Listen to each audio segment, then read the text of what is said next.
Outlet Liquor is your place to buy a case. Stock up and save when you shop the lowest prices available every day at Outlet Liquor. You never have to wait for a sale. The more you buy, the more you save. Only at Outlet Liquor. What's your outlet?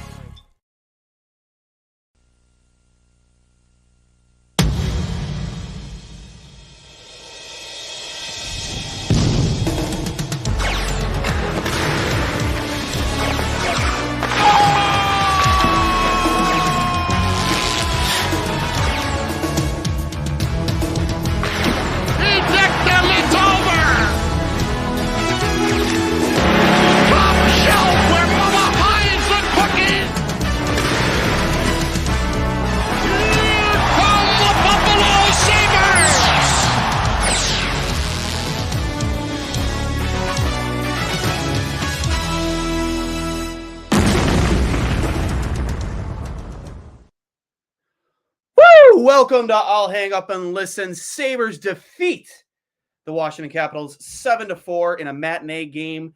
Had many Sabres fans worried coming to this one. Alex Tuch going on the IR week to week. No fear, my cousin Vinnie comes in and steals the show a little bit, but not so much more than Dylan Cozens, the workhorse from Whitehorse. I am joined by none other than the man, the myth, legend himself, Sal Capaccio from WGR 550. Sal, I know you're on the road, but thank you so much for joining us, man. I appreciate it. Yeah, no problem. I mean, what am I doing on a hockey show? That was fun. Right? I had to stay at home and wait. I told my mom I would drive over to her house for some dinner today, but had to wait till the end of the game. So Max and I watched it at home, and we had to wait till the red zeros on the clock to make sure they put this one home. Oh, sometimes you have to. This team hates multiple goal leads.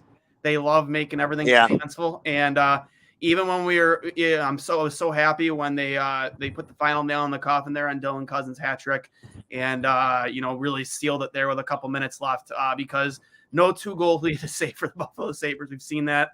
I want to say it was that Tampa game. They gave up 3 separate 2-goal leads. Yeah, that's right. We were there. It was amazing. And it was a fantastic hockey game to be at, but you never felt it was safe, just like today. Yeah. I mean, they have the lead early. They give it up. They have the lead late. You feel like, okay, you got to get this one home.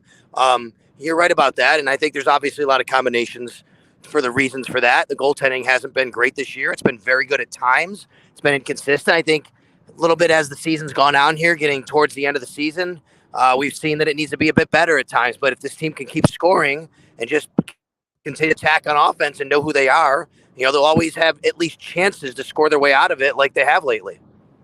Absolutely, too. And obviously, as I stated at the start of the show, Alex Tuch has almost been a godsend to this hockey team. I've said it multiple times. I always thought he should be the next captain, because you're hard-pressed to find a guy in this league that when he finds out he's been traded from a perennial cup contender to essentially the worst team in the league, and has been for many years now.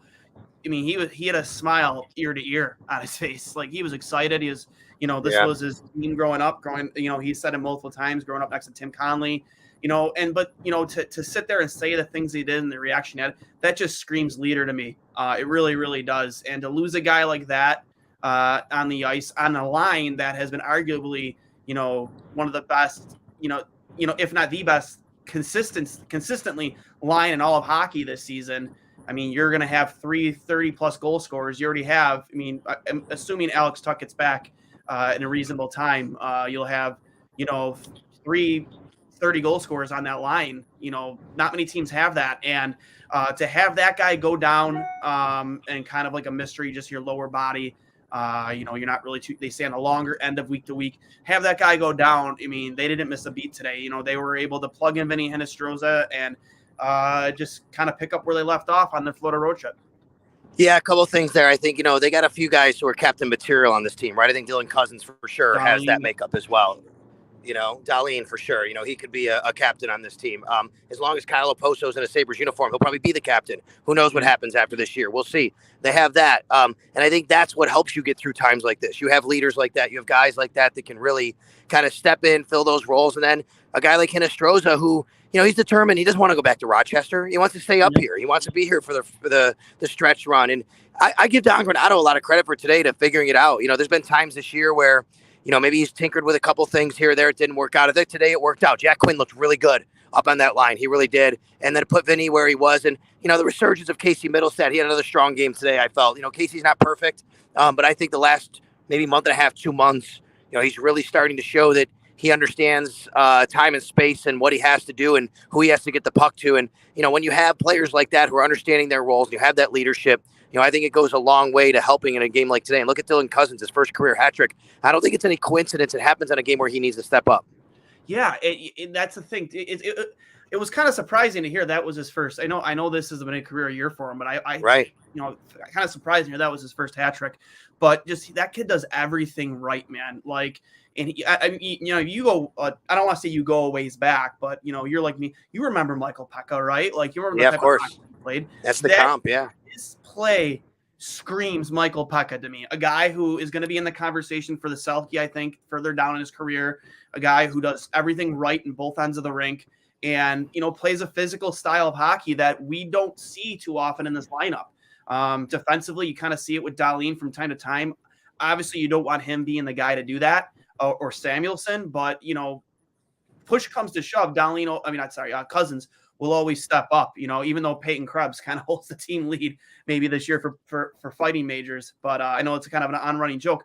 But to that point, Krebs was sent down on the fourth line to play with Okposo and Girgensons for a big part of the game, and it's done wonders for his game. You see it, the snarl in his game, and you saw it today. He's in on everything, and it's helped his game a lot. He was a big piece coming back in that Jack Eichel trade, and it's really paid dividends in his game playing with two veterans like that, two leaders like that, who's been able to bring that out of him. Because for the first stretch of games of this season, first 20 games, he was invisible out there. But every single player in this lineup is finding a way to contribute right now, and they need that now more than ever. This was a 4-point game tonight, with Washington, biting at your heels in the standings, and you have games in hand. And now you have the Islanders. Obviously, I think they're playing right now against Winnipeg, right? I mean, that's a big one. I think that's the game going on. So obviously that's really big. But you're right. All these games matter. They play Columbus coming up. You got to get those. You got to get the ones against these teams. They have a very tough stretch coming up. Back to Cozens. I love this kid. I do so much. My son Max has his jersey, 24. We were in the game in Tampa, like I said, and we were outside the MLA arena, and the Sabres hotel happened to be nearby. And someone said, the players are actually walking through this alleyway to get to the arena. So we waited, and Cozens and Tage both came in at the same time. So he went up and he said hi, and Dylan was so unassuming. He's just he's all about hockey, and he wants to do everything he can, I think, to help this team win. He obviously signed the big contract, but he had a big smile on his face when he saw him wearing his jersey. It was really cool. We got a picture with him. Max was over the moon about that, and that was cool. And you watch him, the way he plays on the ice and his demeanor, he's going to do everything he can. And I do go back to that. I agree. I think that, and I do go way back. I'm old. I would say that, he is, Mike Pekka is the comp right there. And, it's funny you mentioned the Selke.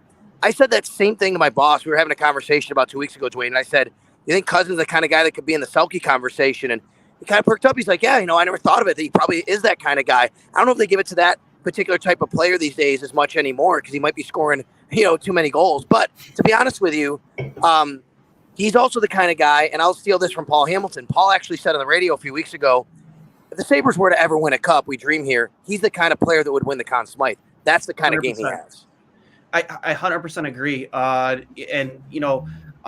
Going back to that comparison, for me, Patrice Bergeron has won the Selke multiple times. Right. He scores a lot of goals, but he also takes care of business in his own end. And, even with the inconsistencies from guys like Jack Quinn and Paterka, who are rookies, it's expected. Dylan Cozens has always been the driving force behind that line. Whether or not that line is clicking, he finds a way to get it done, whether it's in the penalty kill, whether it's in the power play, 5-on-5. He finds a way to get it done. And when this team is ready to be a contender, when that day comes, hopefully sooner rather than later, he's going to be a huge reason why, man. He's going to be the guy that's out there in the last 30 seconds of a game, a one-goal game, taking that face off, because you got to trust in him to shut down whoever it is, the opposing top goal scorer. You need that guy out there, much like what Pekka was. I remember the original Karuba collision highlight reel, Pekka laying out Alexei Yashin at center ice, man. They used to call it a bone-crunching hit, to quote RJ. I see Dylan Cozens as that guy. And joined by here, producer Steve, too. Sorry to to keep you on hold there, Steve. But we're joined by Sal Capaccio from WR 550. This is my producer, Steve.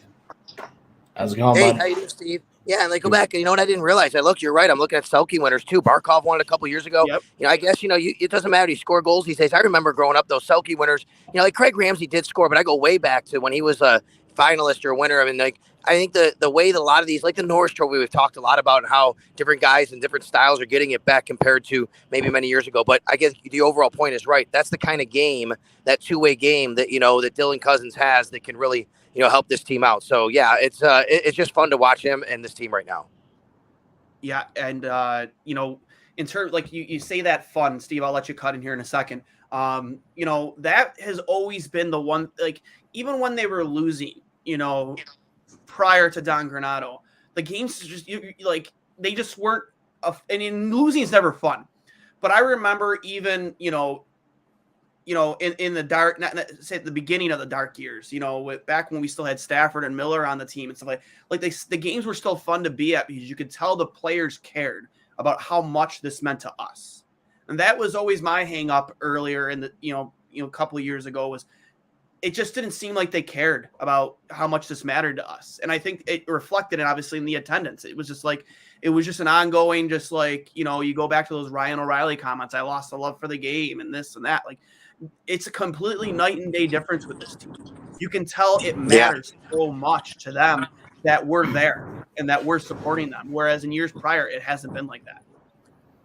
And that letter that Darlene wrote, I mean, right? I think that kind of speaks to that when he wrote that letter about what it means. And, you guys know, you listen to the radio enough to know I'm a culture guy, right? I believe in that stuff. Now, do I think it gets overplayed? Of course I do. I think that everybody says it. But, when Kevin Adams comes in and talks about guys who want to be here, the culture, and I understand that people just kind of brush that off, and why people do, because you hear it from all the coaches, no matter in any sport. But I think it matters here. I think it matters what he has built. He's wanted guys that you want to be here. You want to be here. You want to be a part of what we're doing, part of what we're building. You look at the people as much as you do the players, right? You got to have good players, but it's the people and the DNA and the makeup, and you have to have a certain type, and that's what that culture is that they want. And I think they've found it here. And there's a few more tweaks along the way, and this team is going to be really a fun team and contention for a long time, I think. Steve, your thoughts?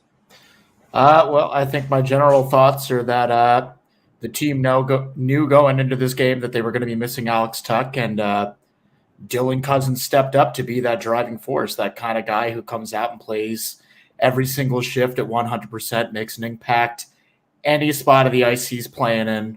Obviously, also Darlene was out, which is also a huge detriment to an already forget about him too.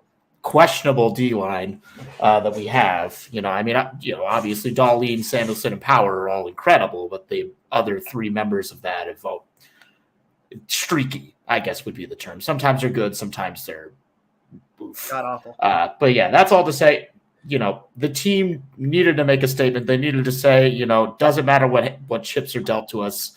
We are going to play. We're going to give it 100%. And Dylan Cozens does exactly what Alex Tuch does every single night.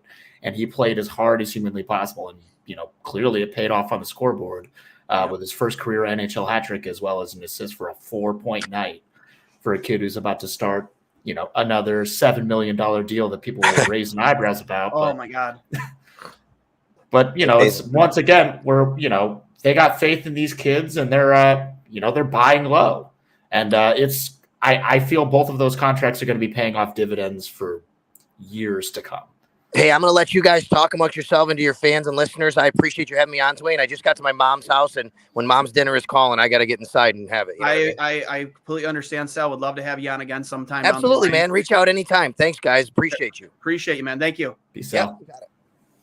So thanks for Sal Capaccio from WGR 550 hopping in at the last second to celebrate this huge win. And to piggyback off his comments, him being a culture guy, culture has been a huge driving force for this season. And it really has been, man.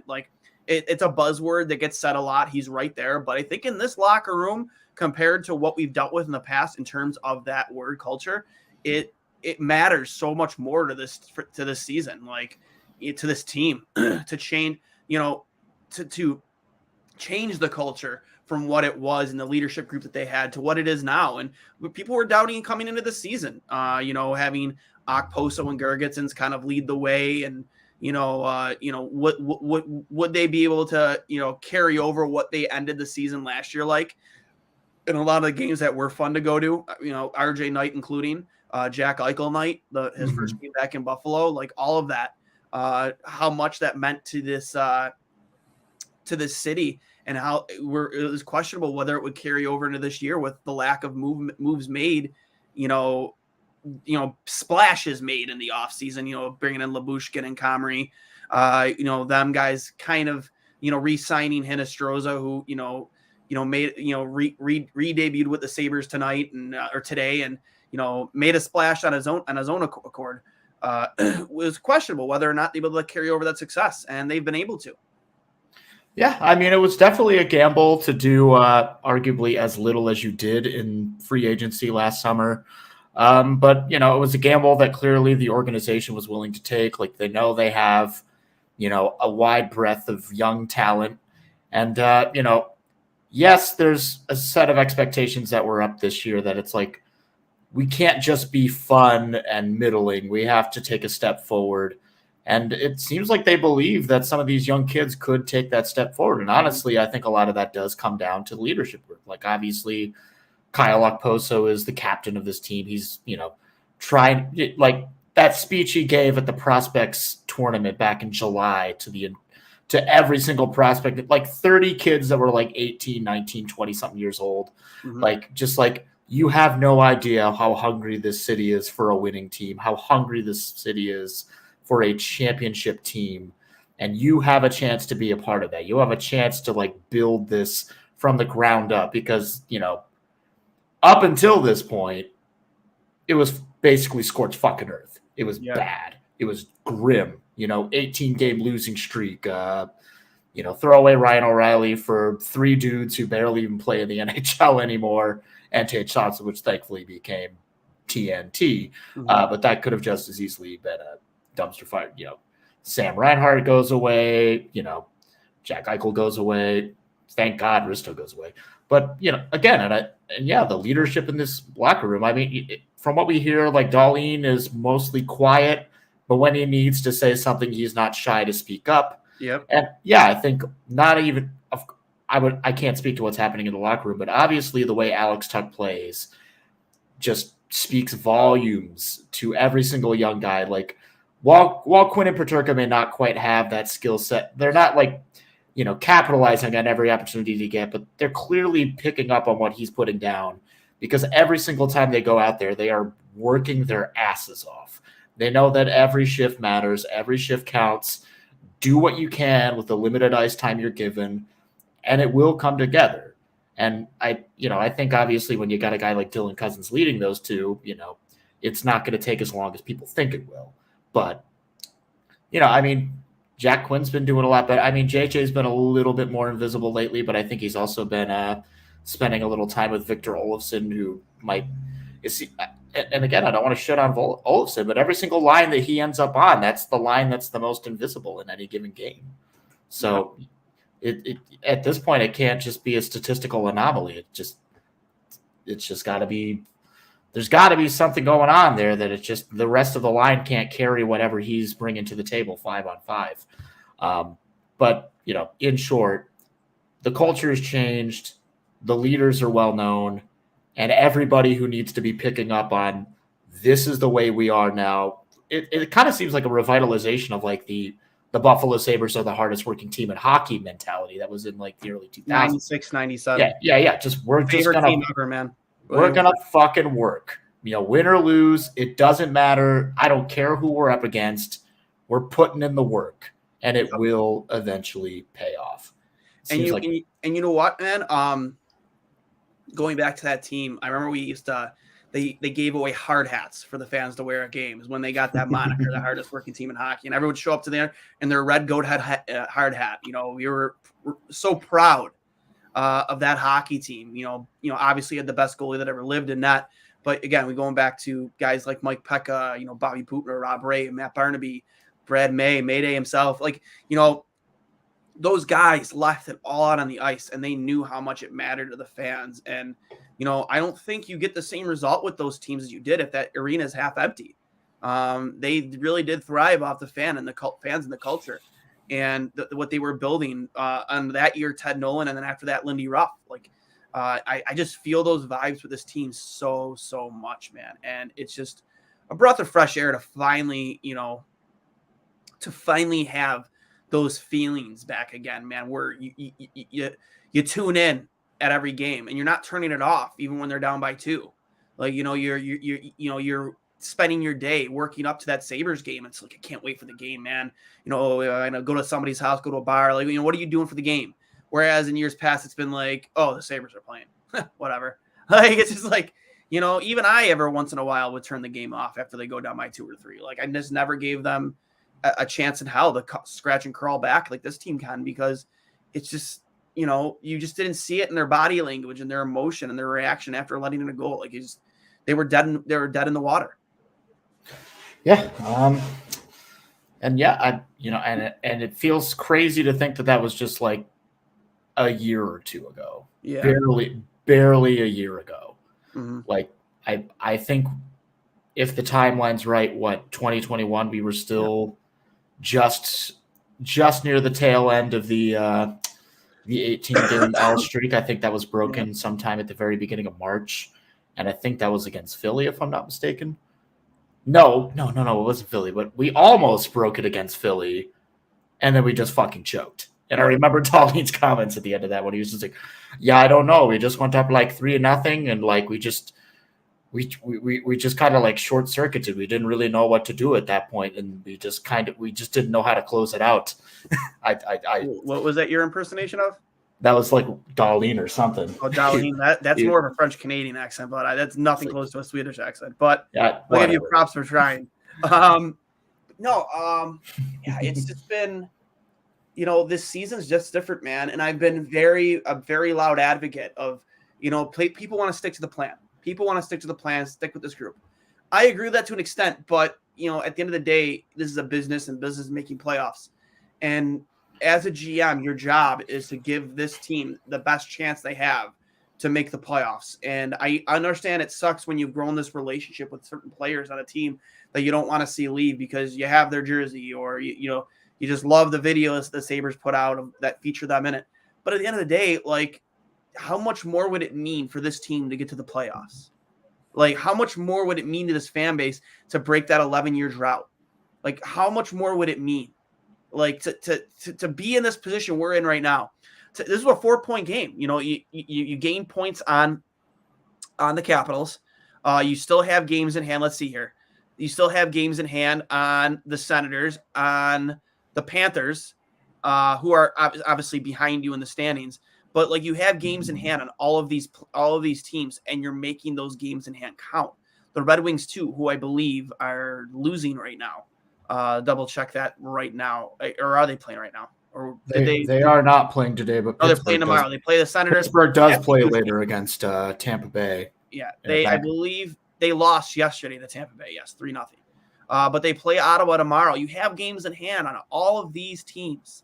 Mm-hmm. Going out of the Atlantic Division, you have games in hand on the Rangers. Just one, but still a game in hand. The Islanders, you have multiple games in hand who are ahead of you in the standings. You're neck and neck with Pittsburgh, who, obviously that's a good hockey team. And then again, Washington, who, 4-point swing tonight.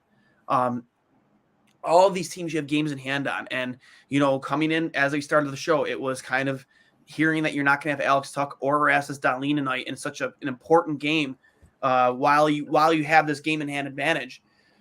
To come out of the gates like that, while you kept on giving up goals. Looking back on those goals, I can't say I blame UPL entirely for playing a bad game. I think maybe he'd want 1 or 2 of those shots back, but he made some timely saves in the third period when it counted.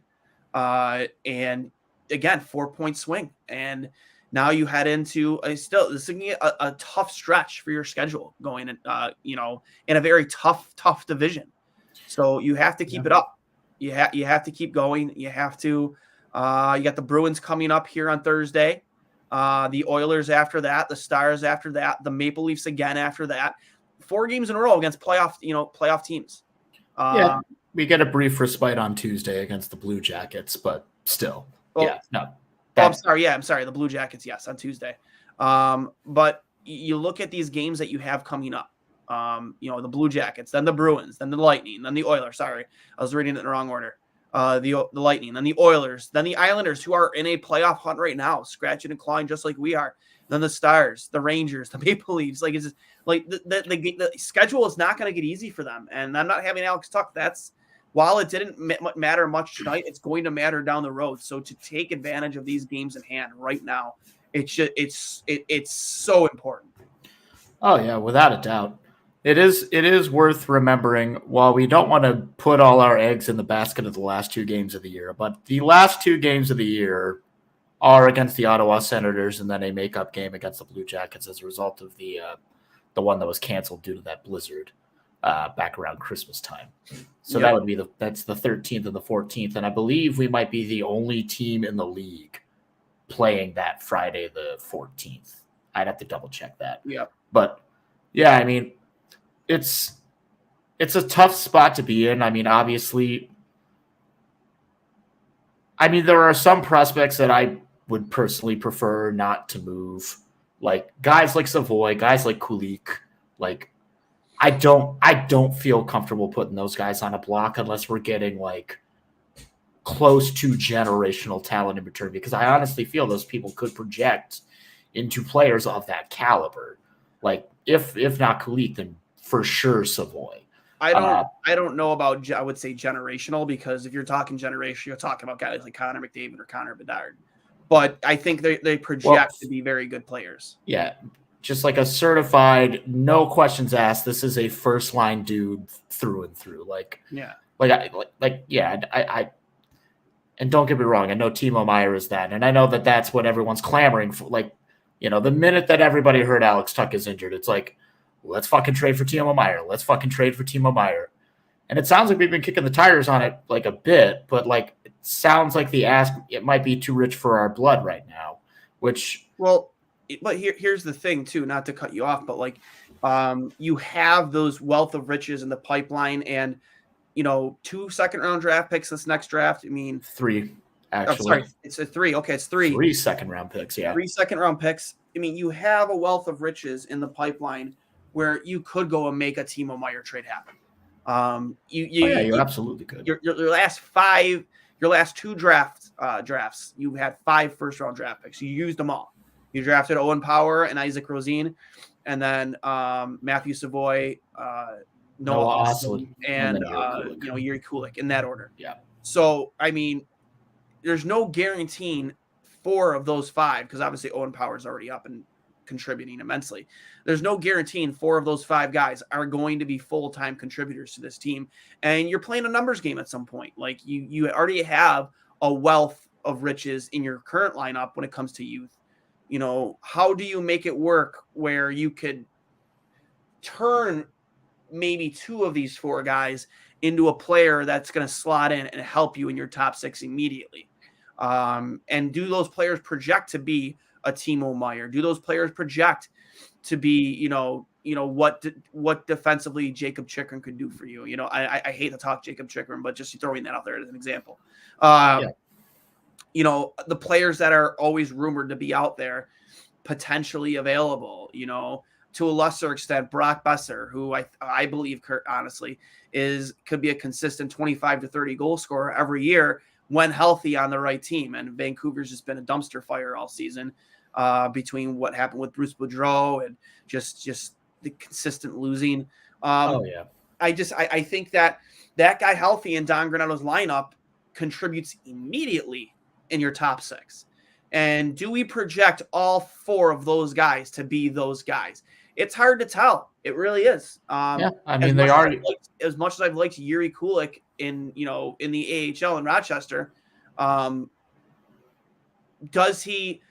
you say without a doubt that he is going to be that guy on your first or second line?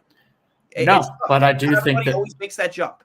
Yeah, no, but I do think that he is the perfect person to replace a Victor Olofsson sniper, but with more 5-on-5 capability. Yes, which is ultimately what we need. if Victor Olofsson could be a sniper who can also fucking back check or throw a hit from time to time, I don't think anyone would ever give him any grief. No, nobody. But all he does is snipe. And if he doesn't play on a line of just two unreal playmakers, he can't snipe. But if your third line one day is Yuri Kulik on the left side, Peyton Krebs in the center, and whoever the fuck on the right, you know Krebs is going to find you.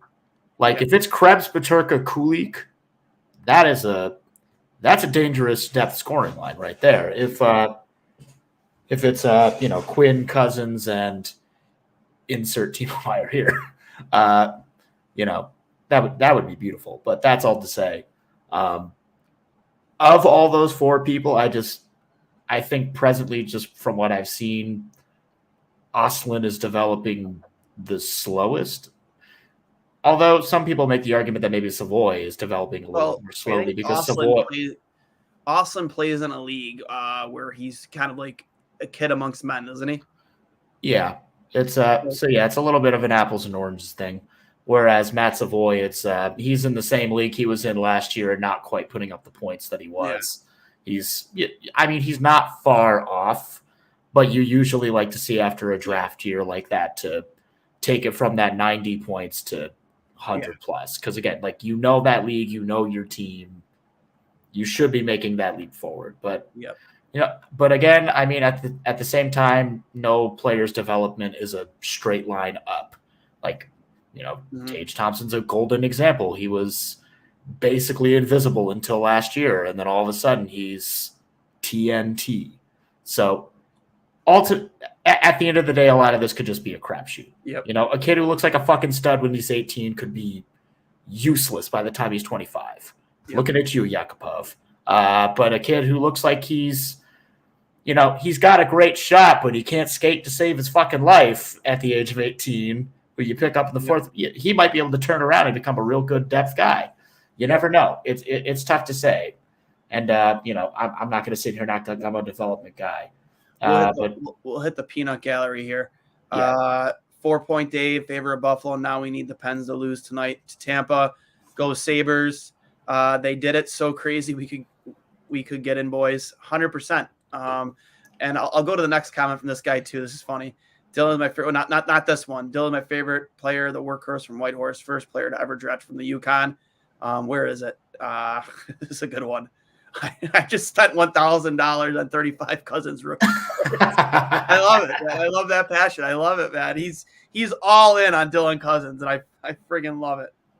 Yeah, but going back to our point before, again, he says this team cares about the community. They do. They realize how much this team and how they perform, whether it's not winning, how they perform and how they carry themselves, how much it matters to this community. It is about winning, but it's more than that. I hate to say it, but defense may not be this team's future. We'll have to start scoring 6 to 7 goals a night for us to have a chance. No relying on an elite goaltender. Agreed. I know there was some speculation about Cam Talbot out of Ottawa. He declined to sign an extension. That was yesterday. We'll see what happens with that. Sabres could be in the market for a goaltender. They should be in the market for another defenseman. Because, again, as fun as this win is, with both, granted, Dahlin is day-to-day, but if he misses even 2 more games, this team could go 0-2 and 0-3 the next 3 games very easily with this schedule that they're facing.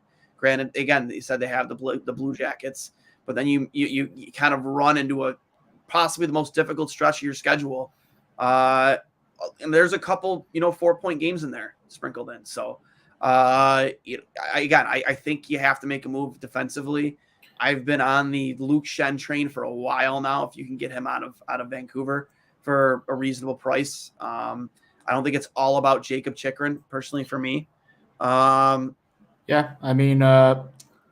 heard people toss around the name like Fabry from Nashville or even Nick Jensen from the Capitals, who we just played today. Yeah, you can tell the Capitals are kind of selling right now. They got rid of Dmitry Orlov, so which also is just insane, given that they literally have.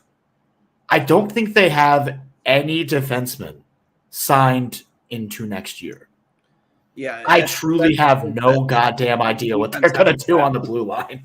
I would say expect a defense-heavy draft for them. We'll get Ryan Drury on soon to talk about that. Big Caps fan there. I'm sure he's killing him. Really shaking his head harder than ever after today's performance from the Capitals. Oh, I see a tweet from him every week or two, just like they just got to blow this team up. This is just rough. Yeah. But I know they're not going to do that because the goal is. I think right now the goal is just to make sure Ovi breaks Gretzky's record, and then from there it's like we'll clean up shop after. From Mauricio, still goaltending is an issue. Reliable, stable, consistent goaltending can outscore better quality NHL teams. I agree with you. While UPL played good enough to win tonight, he still let up 4 goals. And you can't rely on this team to always score 5, 6, 7 goals every night. You need your goaltending to be strong, much like Craig Anderson against Florida. 50 save performance, came real close to the shutout. Would have loved that for him. But you can't always rely on that. But guys like Eric Hammer, the game before against Tampa, came up with some very key saves, especially there in the third period and in overtime. I put out a poll earlier this week, like who's your 1A? Who are you riding with? And it was, for the most part, it was UPL. I personally, for my 1A, if you can figure it out, again, a good rotation for me, it's Craig Henderson. He has the experience, and he's the guy I trust the most in must-win games. He's proven it in the past in must-win situations, whether it was Eichel night, whether I believe it was RJ night, those games that matter big time, he's been there and he's shown up and he's performed out of his mind. Not many teams have a 300 win goaltender on their roster right now. We do. Again, you have to limit his games played in certain stretches, but I think that's the guy I would ride or die with going into the playoffs right now, unless there is a change made between now and I think it's Monday's deadline. I believe if it's the 3rd, right? Is it the 3rd? I think it's the 3rd. So I'm pretty sure it's Friday. Oh, is it Friday? I'm sorry. Okay. It's not the following Monday. It's Friday. Okay. Yeah, this coming Friday, which should be the big time deadline. Yeah. So, but a few more comments here. Also in the DMs for the 2 goalies, 1 Mike account, we have it from Mr. Cricket Whistle himself. Guy who's always in our mentions, big fan of the show, and we're a big fan of him. Vinnie Hinostroza's performance tonight. He was a plug and play guy. People were kind of disappointed maybe that Yuri Kulik wasn't the guy they called up, but Vinnie stepped in. I think he had 2 or 3 points tonight, a goal and 1 or 2 apples. Played great. The passing play on that goal he scored, though, was fucking unreal. Yeah, it was great. It was awesome. It was unbelievable. I feel like that's the kind of passing play that they think every single passing play is going to turn into. And now that it finally did, I don't know. Maybe they'll get back into that shoot first mentality sometimes when they have an open lane. But God, that was just that looked like something that you would see the Lightning do in the playoffs. That was just like tic tac, boom, just done. Another thing too, I know you like JJ a lot. Does he seem like he's a little timid or tentative out there? Because he's usually a guy who's his bread and butter is his speed. And personally, to me, watching him out there, speed is he kind of takes away from his biggest asset, which is his speed. He looks a little tentative out there. I don't know. I mean, I did see a couple really good forechecks out of him. Going in there when somebody drives pucks in deep, trying to win that wall battle. But again, I think ultimately with him, it might just be the size of it, the speed of everybody else, just the physical game that he's just not quite yet acclimated to. Mm-hmm. I ultimately think of those young kids, he's the last chip to drop. Like clearly Krebs has embraced getting a little snotty when it needs to be. Jack Quinn just had his first NHL Tilly of his career. Dylan Cozens we've seen is definitely not he'll do it if he has to, but God, we really hope he doesn't with, now that his hands are worth $7 million a year, I would strongly prefer it not be him. So, I mean, I'm sure there's going to become a game where JJ Peterka gets pushed to that point where he's going to start getting a little bit more aggressive, start to get that kind of more, and I don't know, maybe he just needs to spend a couple weeks playing with Zemgus Girgensons, like Krebs' little tenure on the line with Girgensons and Okposo, just kind of taught him to play a little more of a hard nose. Just don't overthink it. Just do it. Do what you got to fucking do and do it right. And we know that JJ's got the skill set to do it. I think he's just I'm not even sure if it's just the fact that he's scared. It's just like, I don't know, maybe just it's been a lot of line shifting, and maybe it's a little bit harder for him to find chemistry than it was when he was playing with his best buddy in Rochester for the overwhelming majority of the year. Quick score update for games that matter to Buffalo. Islanders still lead the Jets 1-0 in the second period. Which just started a few minutes ago. 5:00 today, you got the Rangers against the Kings. That's an important game. And then even more so, the Penguins against the Lightning at 6:00. So a lot of games that matter a lot to Buffalo right now in the standings. And, lately the scoreboard has been going Buffalo's way, but it's not always going to go Buffalo's way. But I think right now, with dealing with the Alex Tuch injury, you need to at least get every single game to overtime if you're not going to win. And you need that out-of-town scoreboard to go your way. Which has been in their favor this season, which is strange. They're an incredibly strong road team this year, which is, obviously refreshing. Just like, you want to see them be strong everywhere, but it has been nice to see just how strong they were. Like that first road trip out west to start the year, they swept it. I'm pretty sure this. Oh wait, no, they didn't sweep it. They lost to Seattle, but went into Calgary, cleaned house. Went into Edmonton, cleaned house. Almost positive they cleaned house in Vancouver, and then they couldn't quite close it against Seattle. But that was a pretty 6 out of 8 points where it's like we might get 4 of these felt pretty good. It just wasn't the teams that we thought we were going to get them against. Yeah. So with that being said, deadline again, less than a week away. Do you project any kind of, I guess you could say, for the lack of better terms, big splash moves by Kevin Adams? Or do you think that they'll be smaller, bottom 6, maybe a depth defenseman, somebody that might be on the level or better than Yoki Haru to fill in here at the end? Or do you expect them, do you expect these rumors about Timo Meier, them checking them? Do you expect them to be really wheels to that? Is there, again, I don't need Timo Meier, but a guy like Brock Besser to me would make sense. Again, I know he's dealt with a lot of injuries in his past, but a guy, if he stays healthy, I think would fit well into that locker room and fit well, needs a change of scenery, who wants to win, and I think would do well in this lineup. Do you expect moves to be made, especially with the Alex Tuch injury and the length it's expected to be, or do you expect them to kind of sit put?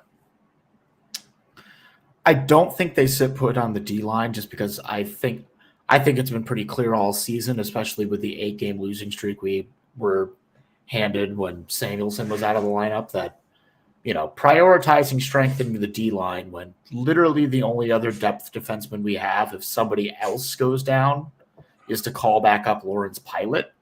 Yeah, like that winning a playoff team does not make.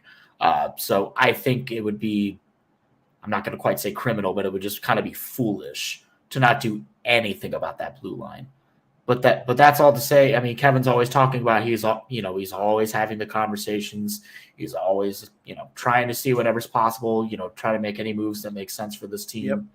And I think as it becomes more of a realistic possibility, like as we've multiple times in the past couple of days have secured the second wild card spot, if only for a less than 24-hour period.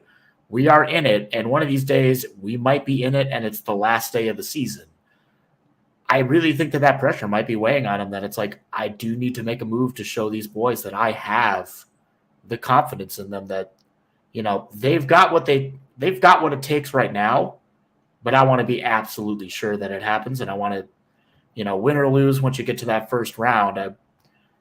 I just want to make sure you guys do it. I want to help you carry it home. Yep. Because they do seem to be able to be capable of doing it if they did nothing. But I would really, really, really love that insurance of doing something to shore up the D line. And again, I would prefer. I think the D line, especially, I think goaltending. Yeah, I think if we could pull Fabry away from from Nashville for one of those second round picks or something like that. What, they took a second round pick? Is he under contract though beyond this season? Let me take a gander. I don't think Buffalo's unless again, like I say Luke Shen only because it'll only cost you maybe a third round pick. We know we don't have any, but something along those lines. Maybe you make a deal that gets you a third round pick and you flip that into a Luke Shen deal. I don't think it costs you maybe a third and a player. I don't know. Sorry, I kept saying Fabry. I meant Dante Fabro, not Fabry. Fabry's with the Red Wings. But he is a pending RFA, not a UFA. So you would control his rights. So, yeah, you would be able to negotiate a deal. And right now he's only at 2.4. Very reasonable. You don't have to retain a goddamn thing, obviously. Yeah, but space. And that's why they say one of the reasons they might have kept Alex Tuch on IR instead of moving him to LTIR, because when you move a player to LTIR, that means their cap hit comes off your books, and they're barely at the cap the cap floor as it is. Yeah. Meaning they would have to almost make a trade for a more expensive player to meet the cap floor. I'm pretty sure that's part of the reason why they might have done it that way. Hopefully that's not the case, and they expect him to be back, sooner than what it would have been on LTIR. Yeah, I just honestly think that just where the team is, you want some veteran experience. Yeah, you want that veteran depth, but to spend $10,000 more to get a 32-year-old Nick Jensen versus a 24-year-old Dante Fabro, who's an RFA instead of a UFA. And it's worth mentioning that, Fabro's been playing the majority of his career with guys like Roman Josi, one of the best in the biz. And I think that people forget just how goddamn good Roman Josi is just because he's been in Nashville this whole time.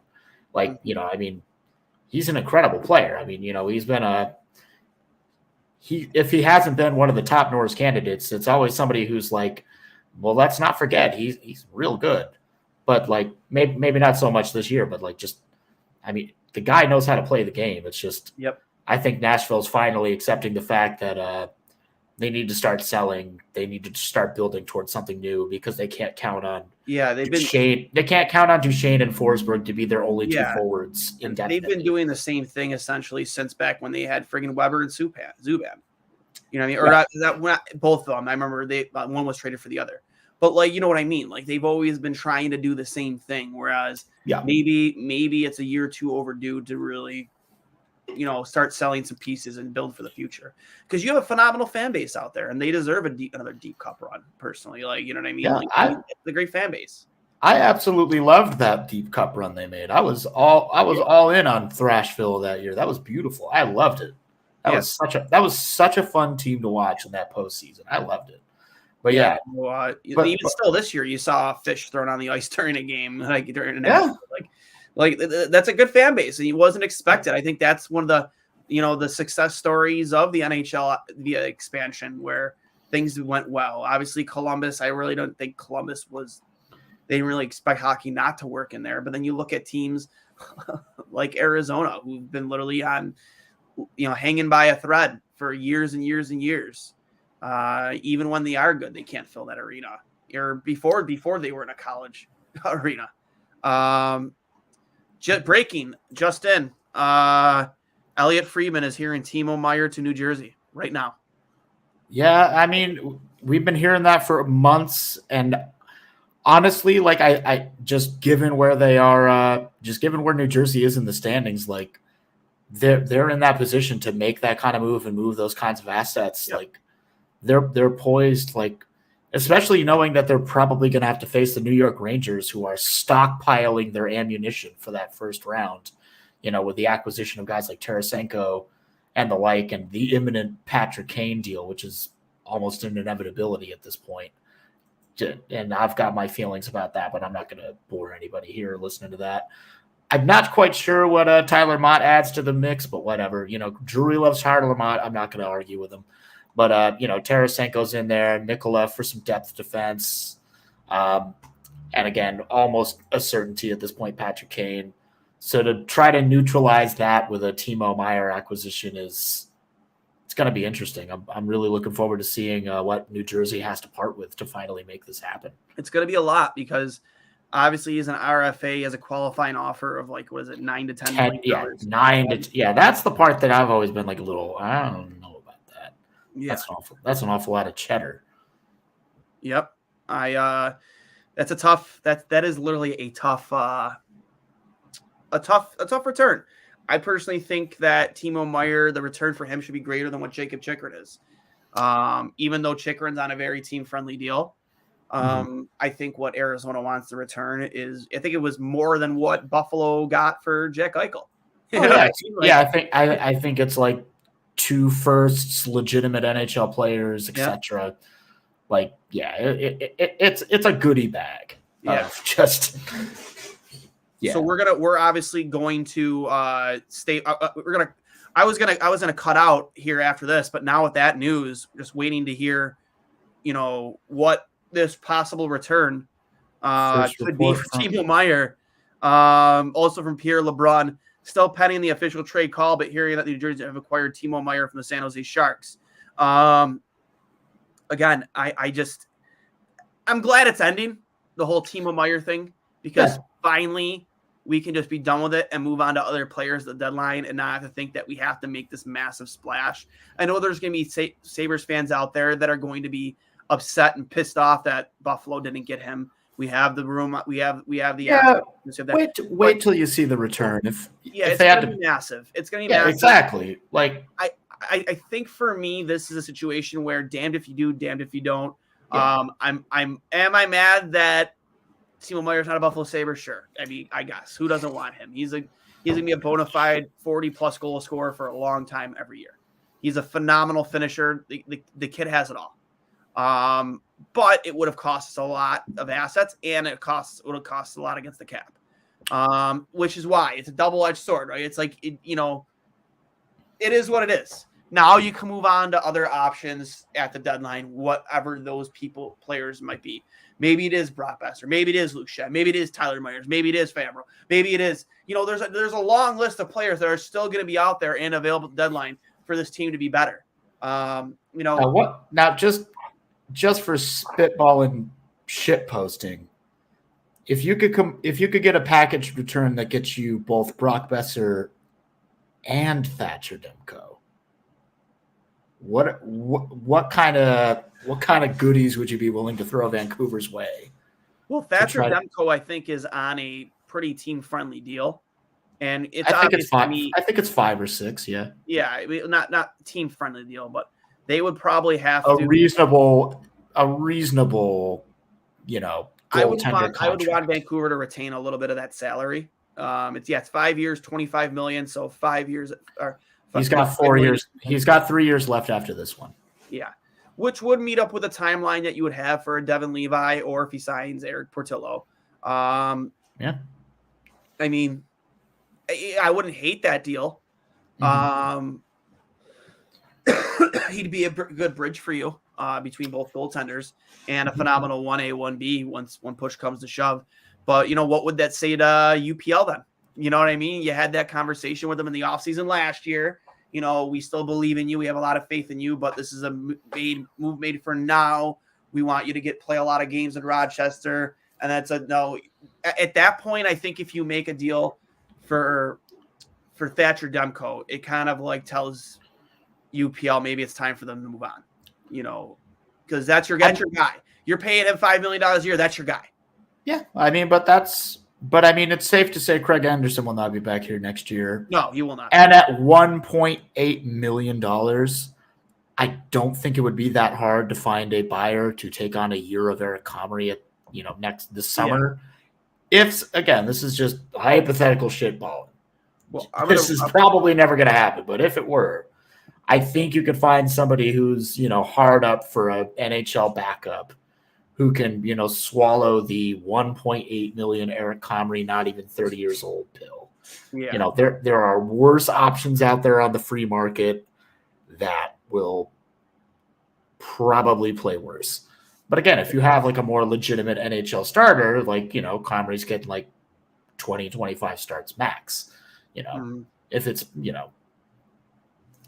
but that's all. So you're essentially, you're trading Timo Meier for youth. You're not trading for, you're trading him for guys that are going to help you in the long run for San Jose. So you look up and down their roster offensively. Currently on their roster right now, you have guys like Jesper Bratt, Nico Hischier,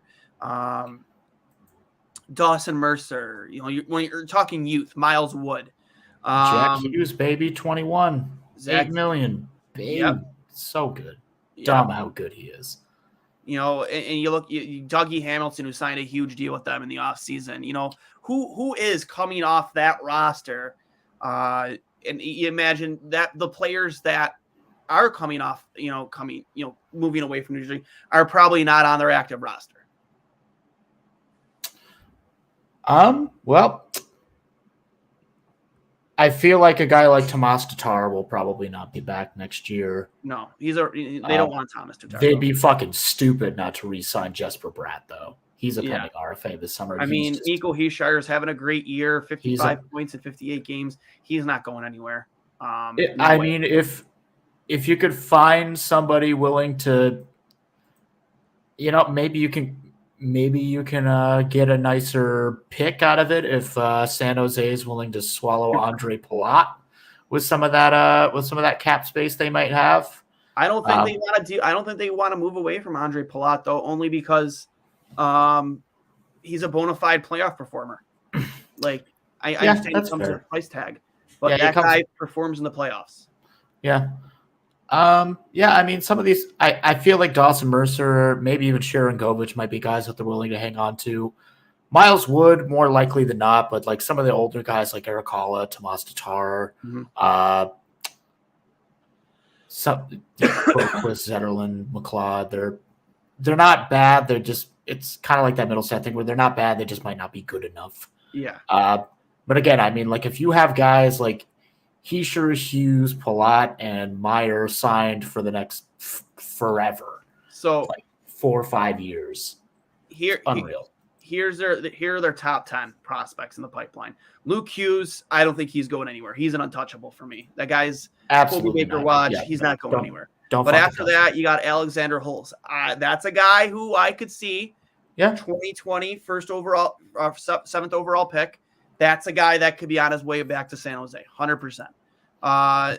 Simon Nemec, right-handed defenseman. Simone Nemec, he's definitely. He was the 2nd overall pick last year. I don't know if he's moving though. He's 18. Yeah, he's 18, but right-handed defensemen are always a coveted thing. So if there's one that you can give up, ideally, they don't have to part with that one because I do think that he's got a pretty nice floor, pretty nice ceiling of how good he's going to be. Well, it could be the next guy on this list, Seamus Casey, or another right-handed defenseman out of Michigan, teammate to Portillo and Luke. Second round pick, 46 overall in last year's draft. That's a guy that I think definitely could be on the move for them. After that, you have Arseny Gritsik. He plays out of the KHL, 21 years old.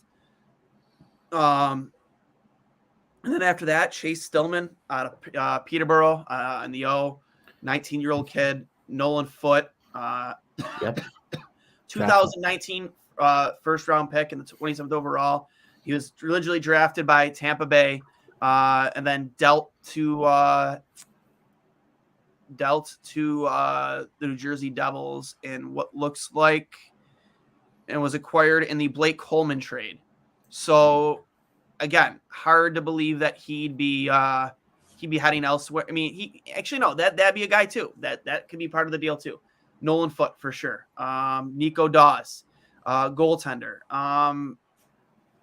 Maybe for sure. Yeah, that Akira Schmidt has been called up in emergency situations, and honestly, just based on his 9 starts this year, a 2.24 goals against average and a 9.19 save percentage. That's again, very small sample size, but a respectable numbers for such small sample size. Per Pierre LeBrun, there is no Meier contract extension as part of this deal. The Devils became comfortable doing the trade without having him signed to an extension as part of it. So His future is open-ended. So, I mean, the Devils aren't on the hook for a $10 million offer. So it's going to be an interesting experiment. If Timo Meier becomes a postseason hero, maybe that's a much different conversation. They're signing him. There's no way whatever they're about to give up. There's no way they're not signing him. I mean, again, we'll just have to wait and see what the return is, but yeah, I mean, they're definitely gonna have to give up a lot. Yeah. Well, in a group chat right now, his wins against replacement, his WAR stat was just posted. 97% wins against replacement for Timo Meier. And my buddy goes, whatever New Jersey gave up, it wasn't enough. Shout out to Anthony Z, Tony. Thanks for posting that in the chat. Yeah, definitely not going to be enough. But again, it's a big price tag for any team to pay.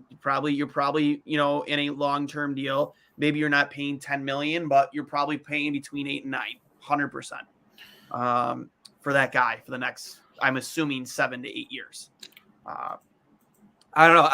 There's a lot that could be going the other way as we sit here and wait for what the what the return is. Absolutely. But again, that type of wins against replacement. Again, I know we're not a big analytics show, but that's unheard of. That's insane. Yeah, that can be a series changer right there, even against a locked and loaded New York Rangers team who refuses to lose. Yeah, that's going to be if the standings stay the way they are, and that's the first round matchup, New Jersey versus the Rangers is going to be must watch TV right there. Yep. I don't care who you are. Yeah, I know. We're gonna stick here with you, assuming that this return comes through in the not so distant future. In a reasonable amount of time. We're not waiting until midnight. We're gonna stick right here with you until we know exactly what the return is for the San Jose Sharks. Again, you have whatever the Sabres are gonna have to do here. I'm sorry, what the New Jersey Devils are gonna have to give up in order to acquire Timo Meier, a guy who has been crazy coveted at this year's deadline. For good reason. Yeah, he got 97% wins against replacement. That's insane. I'm assuming that 3% is anytime they played the Oilers and Connor McDavid was just Connor McDavid. Yeah, right. I'm assuming that's the 3% that you lose. You're just not going to you're not going to outperform Connor McDavid on a nightly basis. That's just not happening. Yeah, Connor, I'm convinced that he just has like nitrous in his fucking skates and just like hits the nos, and it's just like, oh, cool, I'm just skating 30 miles an hour. Deal with it. Yep.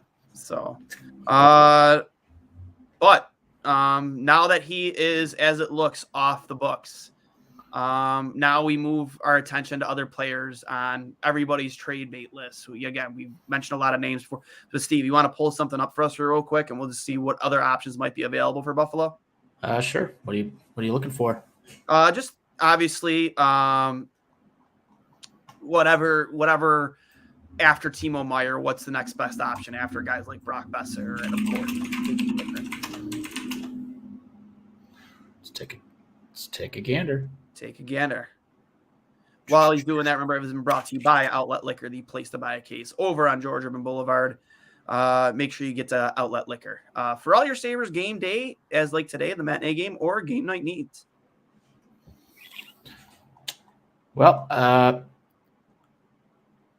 again, everybody's got their different opinions here, but per the hockey writers, Bo Horvat was number 1 on the list, just given that he wasn't quite as expensive. Timo Meier is about to get crossed off. Jacob Chikrin, obvious. Number 4, Brock Besser, right wing. He hasn't quite asked for a trade out of Vancouver, but it's the writing's on the wall. Number 5, still Patrick Kane, right wing. Number 7, a familiar name, Jake McCabe. I would not hate Jake McCabe coming back to Buffalo. I really wouldn't. I never had a bad thing to say about Jake. I like Jake McCabe. I think of all of the players who have been burned and left, he might be one of the few that might be willing to come back. It's like, bro, you don't have to carry Risto. We promise you don't have to carry Risto. Please come Yeah. back. You get to play with like Owen Power or something. Like he went from one team that was in desperate need of a rebuild to another team that was in desperate need of a rebuild. You know what I mean? Like it was a no-win situation here in Buffalo at the time, and it was a no-win situation in Chicago. Yeah. Number 8, obviously O'Reilly's been dealt. Ivan Barbashev's already been dealt. This list is from about 3 People days just ago. keep making Vegas a better hockey team, and I don't understand why they do it. Yeah. It drives me nuts. So we got Vladislav Gavrikov. I just think Columbus is asking too much for this guy. I just don't think it sounds like they're looking like they want first round picks for a guy who plays in their top pair, but probably would be better served as a second or third pairing shutdown dude. Yep. I don't know. But I mean, if we could get him for a song, sure. I mean, that would shore up that left-hand side for sure. If he's like the left-hand pairing to Joker, and we can find somebody else for the second pair with Power, like a permanent fixture. 11, Sam Lafferty, left. I like Sam Lafferty. Plays a tough game. Yeah. Real reasonable cap hit. Just a good depth guy to think about. Matthias Ekholm. Matthias Ekholm. I remember I was big on him when he was made available by Nashville the first time around. I was big on him, Ekholm. Yeah, I got to look at that cap hit because I feel like that's the biggest question. One, ultimately it's the age. He's 32, and you got 3 more years after this one at 6.25. So they would have to retain. They would have to retain quite a bit of that. And as of right now, it does not appear they are retaining salary on anybody. So they absolutely have the capacity to do that. But again, if you can get Dante Fabro for cheaper, if it's pretty clear that he's not going to sign again with Nashville, because right now he's 2.4, and then you have his rights for next year, and he fills that need on the right hand side. Whereas, Ekholm's a big fucking boy. He's a big boy. We do like big boys from Sweden on that blue line. But I don't know. I'm still liking the youth culture going on around here, and 6-foot Canadian right-handed shot Dante Fabro. I don't know, just starting to make more sense to me the more I look at it. Tarasenko obviously got dealt. Erik Karlsson. The smoke has been around the Oilers the whole time. I could still see them doing it. It would, have to take a lot of finagling to make happen, but I wouldn't be surprised if it happened. And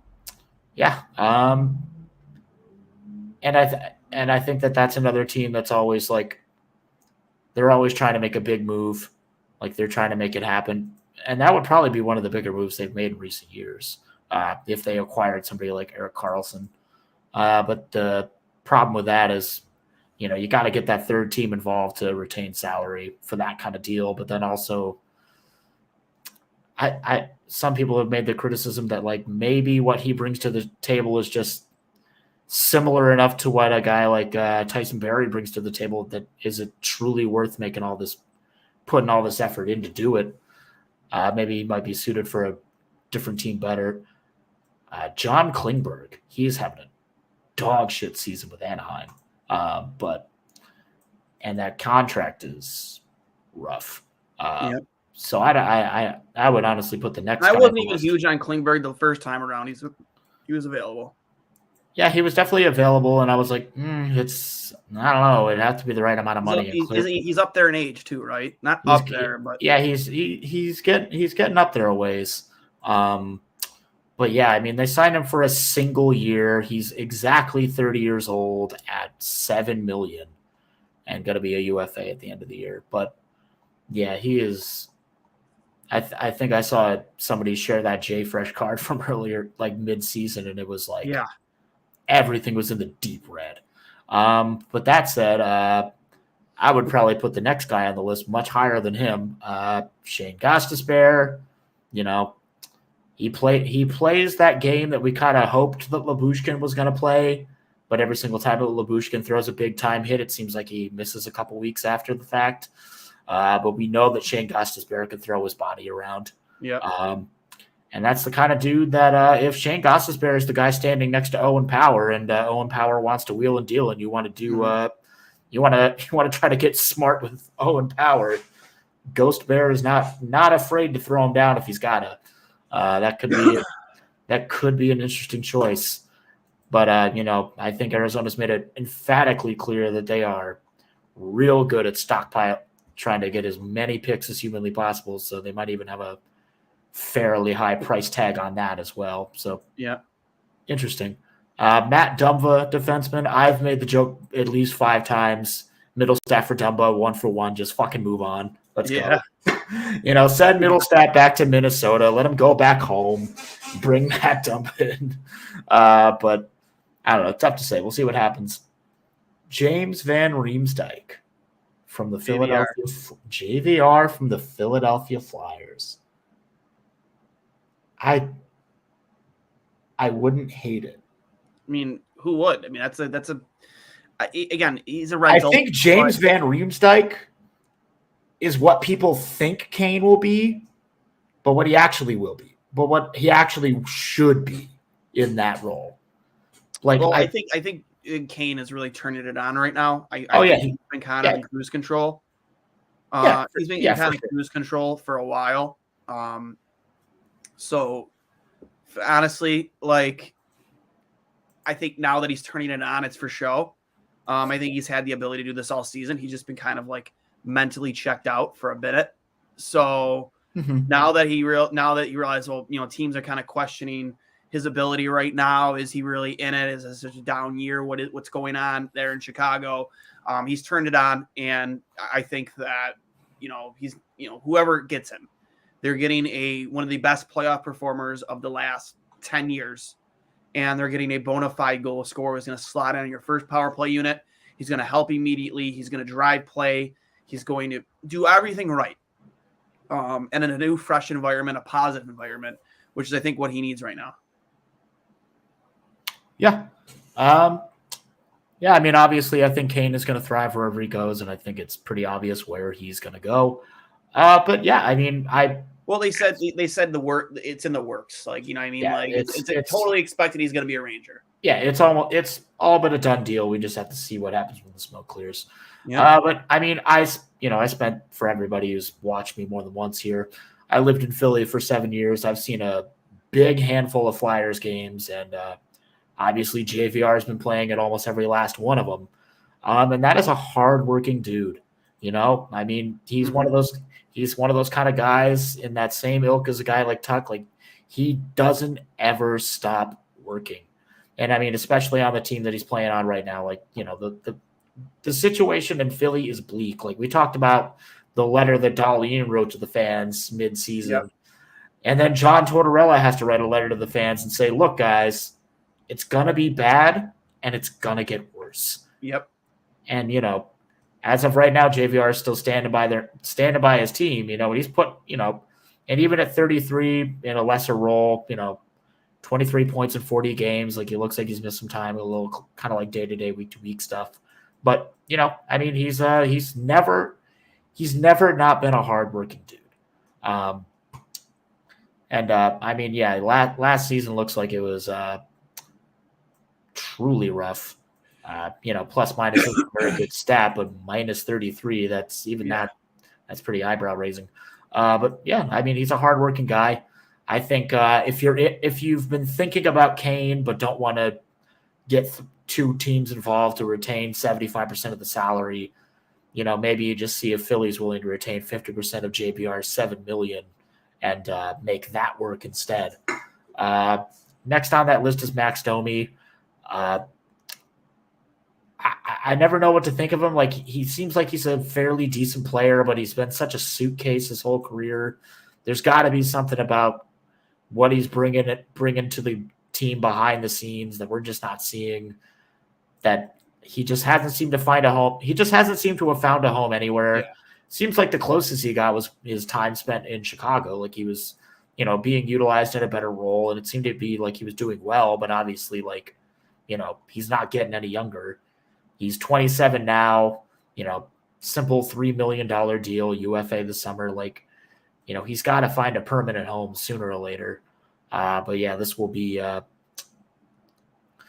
guess Wikipedia already has him listed as a Devil.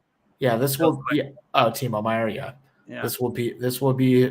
If he gets traded at the deadline or this summer, this will be his 6th team since joining the league in 2015-16. So I just don't think that Luke Hughes is available. I don't think they're touching Nico Hischier.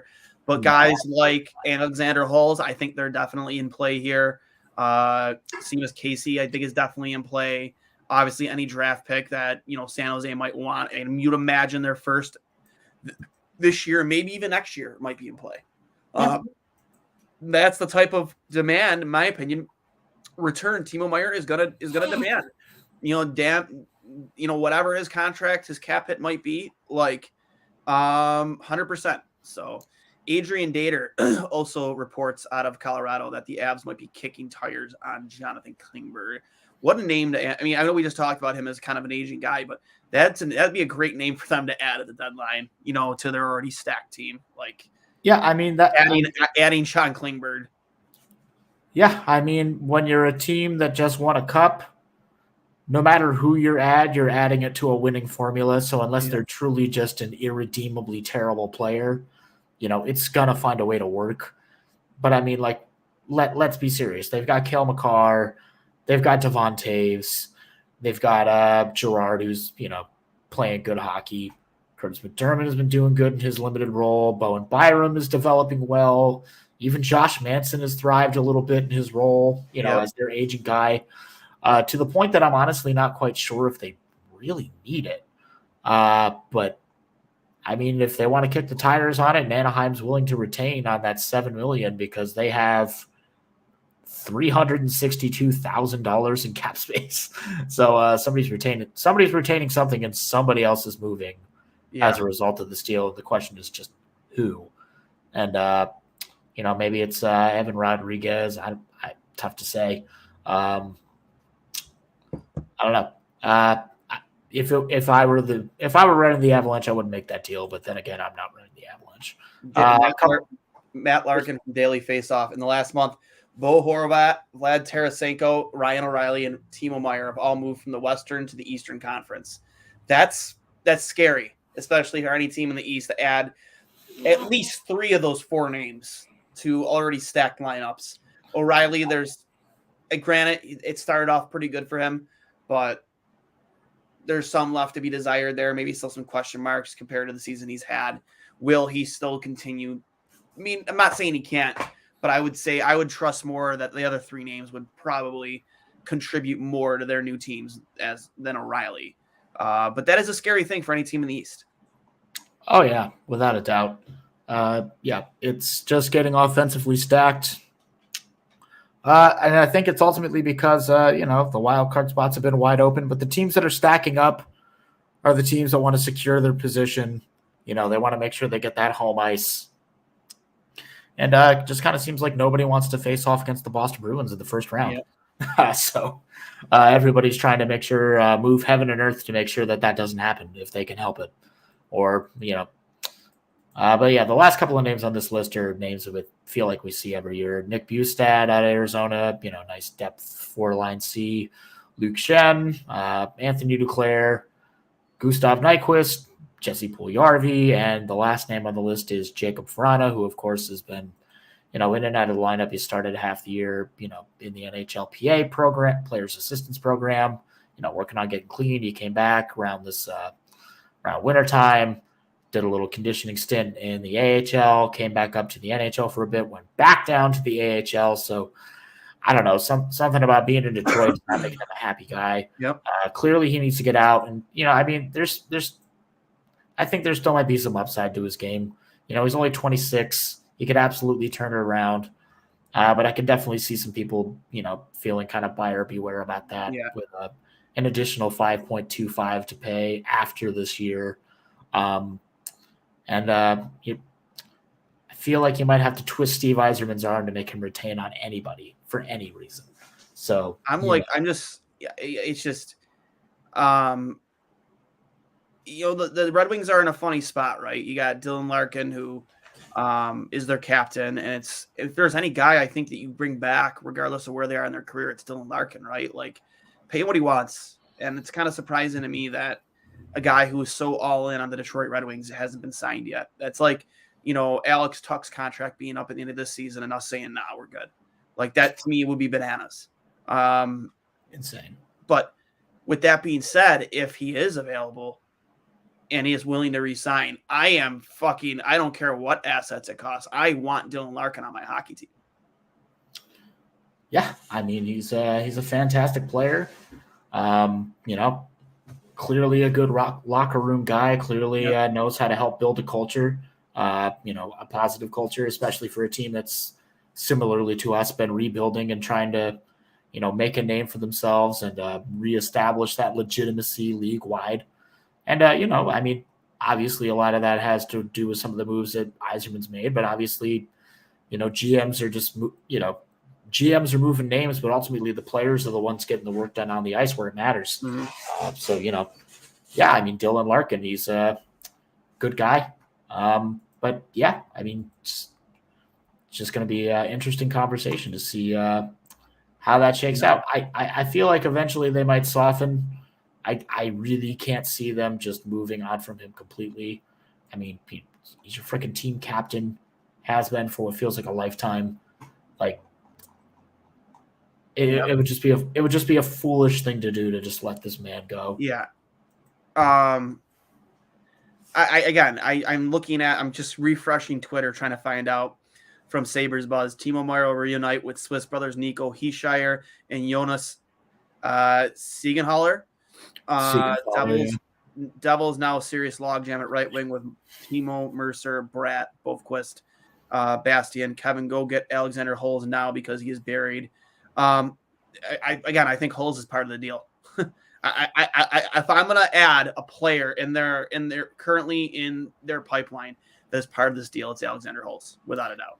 Yeah, Holtz is, I watch a lot of Amherst, so I watch them play the Utica Comets quite a bit. Holtz is, he's a dynamic guy. He knows how to get where he needs to be. He's got speed, he's got skill, he's got good hands. He's just, he's just still young, so he hasn't been, he's had a few looks in the NHL this year, obviously. He just hasn't quite been able to, put it together. I don't think they're giving him the same kind of treatment as they are, a guy with, Peterka and Quinn. Although last year, points-wise, he was, close to that conversation with those two dudes. Yep. So, it's not that he doesn't have the skill set. It's just I just don't think with New Jersey where they are positionally and just as an organization, I think that they, want to devote one of their 12 coveted forward spots to a guy who, needs that kind of time to cook and make those mistakes. I think they just don't want to give him that spot. And ultimately, you got to go to a team that's going to give you that opportunity. You got to have a season or two where you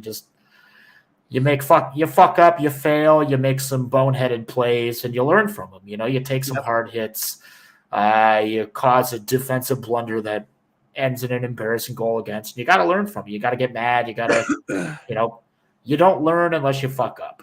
And I don't think he's been I don't think he's had enough of a look in the NHL to fuck up with the Devils. So I think ultimately with a Sharks team that's rebuilding as hard as it is, I think he would absolutely get the ice time that he needs to become whoever he's ultimately going to become. Yeah. So I like Holt's game. He's a good kid. I think they'd be getting a good player out of him. Yeah, but again, you just adding more to the youth, and maybe he is a guy that has not been in the lineup just because it isn't because he isn't ready, but it's because they're just so jammed up in their own lineup. Maybe he is a guy that could slide right in this lineup. You don't know that. I think that they could really use some help on the wing on that second line. As much as I like the ceiling of a Jack Quinn or a JJ Peterka, I don't think that they're consistently good enough right now to be on both sides of Dylan Cozens. It's just very streaky. Not saying Alexander Holtz is that guy, but that's if I'm improving my team and it's nothing to do with that top line, when Alex Tuch comes back, but you really got to find a solution on that second line. I think you need to add toughness to your bottoms, to your team, just overall, a big bodied guy, much like, maybe it's Boone, guys like Boone Jenner, or, you're not asking for a Matthew Tkachuk type of player, but a guy who can play with some snarl and is big and adds some toughness to your team because, and I've been saying it for 2 weeks now, once you get to the playoffs, which they are in a playoff spot now, not comfortably, but they're in the playoff spot, the brand of hockey is going to dramatically change. Hitting becomes so much more part of it. Your ability to finish plays like Krebs did the other day in the corner. He took a hit to make a play. You got to be able to take a beating in the playoffs. You're not going to be able to finish a shift, and, be hesitant and skate away from a hit to make, like much like we've seen in the past on these past Sabres teams. Like, you got to have guys in your team that are going to make other teams fear going into the puck corner to get a puck. And that's where I'd want to add. And again, a defenseman, there's not a long list. There's a list of things that this team needs. But those 3 things in particular, I think you need desperately. Hopefully maybe 2 birds, 1 stone. You find a big, tough player to play on your second line if it's not a bottom 6 guy, and you find a defenseman to finally play with Owen Power, and you could reunite Dahlin and Samuelsson. But depth-wise, defensively, they're so thin, you have to add a defenseman. Yeah, and I don't know, man. Maybe there's a deal with the Capitals where we can send Jacob Bryson back because he has another year of term just by virtue of he's signed next year. You don't have to worry about it because, again, they literally, and I truly mean literally, have no one on their blue line next year, which is insane. Yeah. I mean, I just looked through the New Jersey Devils thing, and aside from the 3 big names with multiple years of term, like almost every other forward on their core is like UFA, RFA at the end of this year. Jesper Bratt, Miles Wood, Eric Hall, like all these guys. Miles Wood. Like 10 dudes. Just a big red or blue brick next to their term. I want to stick with this until we know what the return is. Still waiting. It is my understanding. This is from EJ Raddick. Dawson Mercer will not be a part of any deal having to do with Timo Meier. That's huge. So Dawson Mercer is not part of the deal. Or so we're led to believe. Yeah, I mean, we're led to believe. Yeah, I mean, Dawson Mercer is a big part of that youth core. Like he's he's one of those guys getting the look you kind of hope what guy with Holtz would get. But when Mercer got those looks, he made the most of it, and he got an opportunity to stick around. Yeah, and he can be a difference maker. He can be one of those guys that gets that depth scoring that you're not expecting to get. When a guy like Hughes or Hischier is a little bit quieter, kind of reserving their energy, because I feel like both of those guys, and again, I do watch a lot of Devils hockey with my brother because that's his team.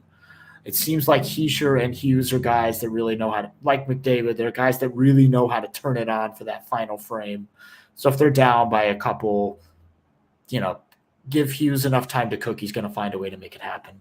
Whether it's some beautiful ripper from the dots, or if he's just going to do that ugly work in front of the net and jam one home, after a bunch of chaos ensues. Like, Jack Hughes can make it happen. So, yeah, I mean, Dawson Mercer, I've seen him do a lot of good work. So, if they can hang on to him, that's pretty remarkable, honestly. So, keeping a guy like Mercer and Bratt in the mix, like that's good stuff. Yeah, I'm really looking forward to seeing.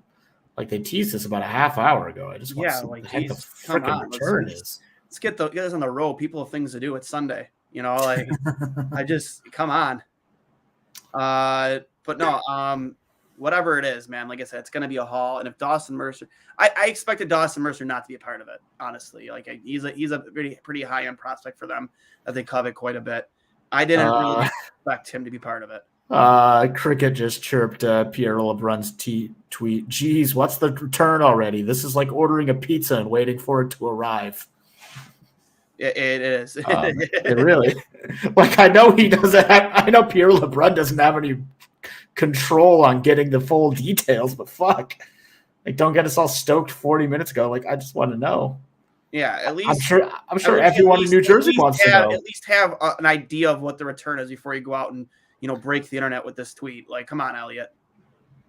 Or Pierre, both of them for that matter. Okay. Dave Pagnotta, I believe another Sharks player is a part of the deal with Meier going to New Jersey.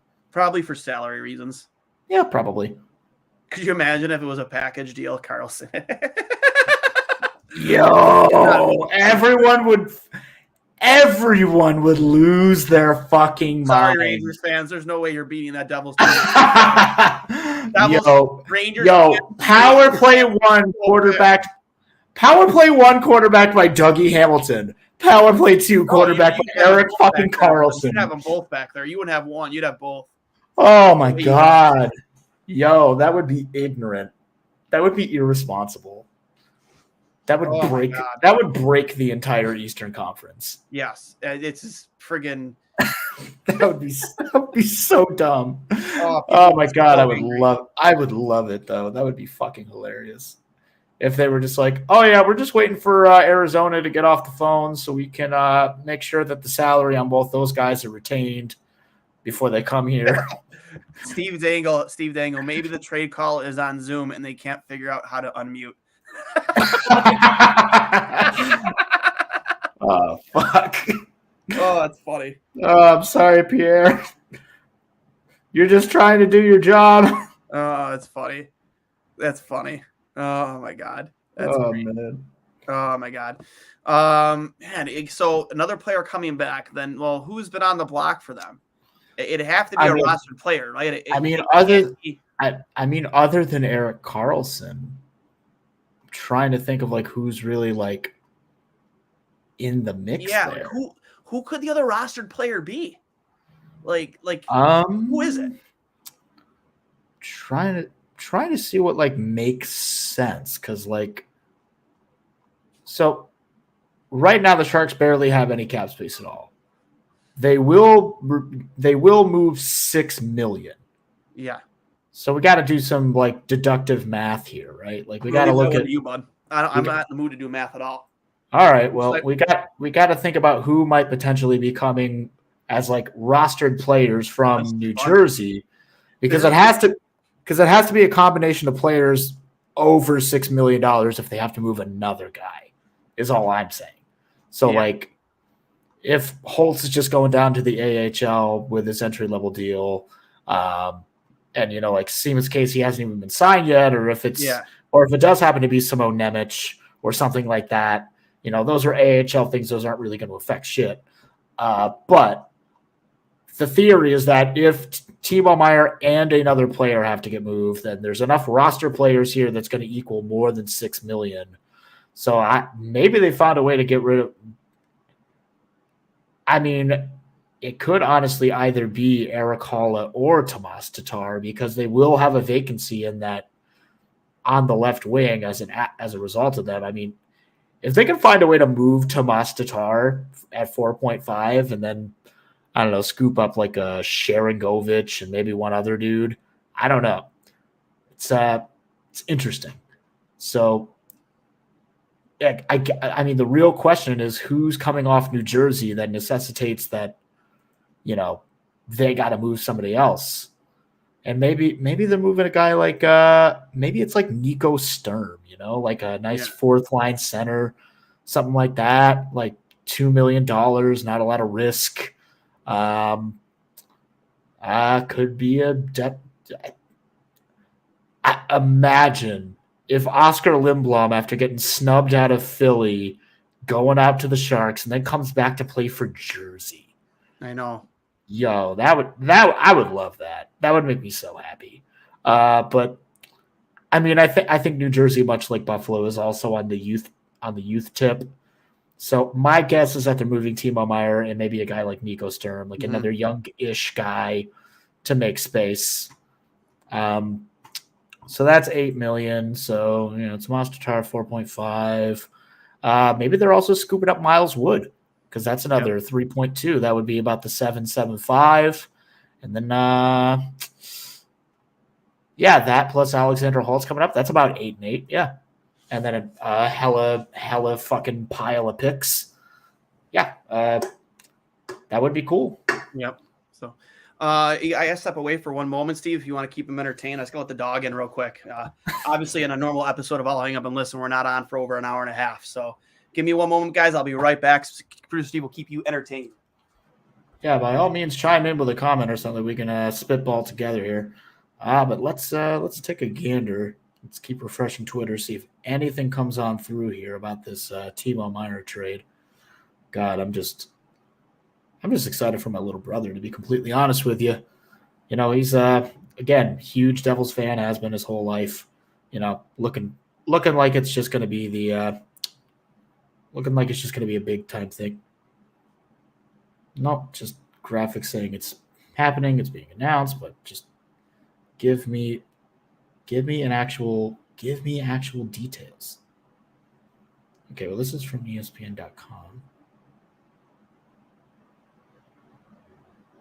Come on.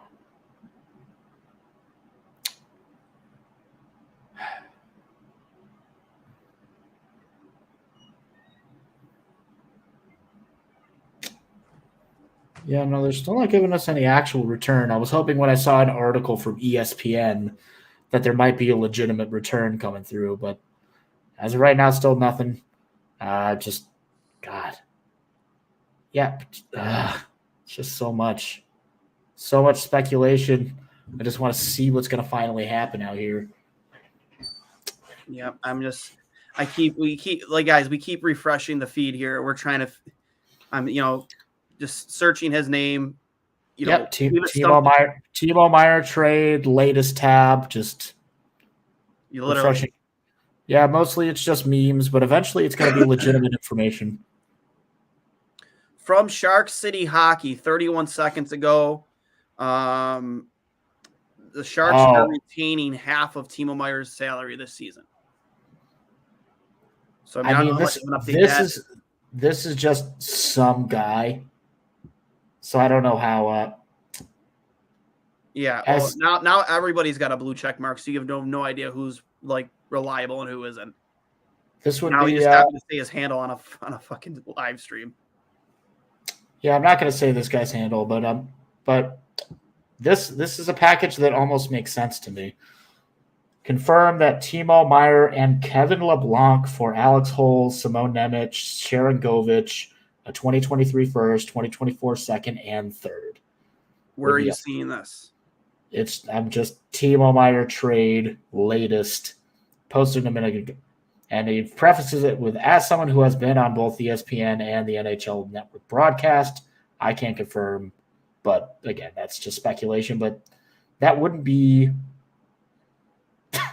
Adam Wild. Sources saying hockey Twitter would love to know the entirety of the Timo Meier trade. Yeah, right.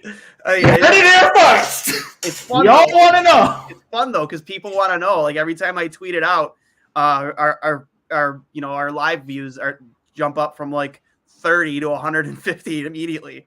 So this has been fun, man. Like it's cool to be live when something like this happens. Yeah, I mean, freaking wild. But yeah, I mean, if again, absolutely unverified, not even a little bit confirmed. Timo Meier, Kevin LeBlanc, Alex Holtz, Simone Nemec, first round right-hand defenseman pick, Igor Sharangovich, good third, fourth line guy, first, a second, a third.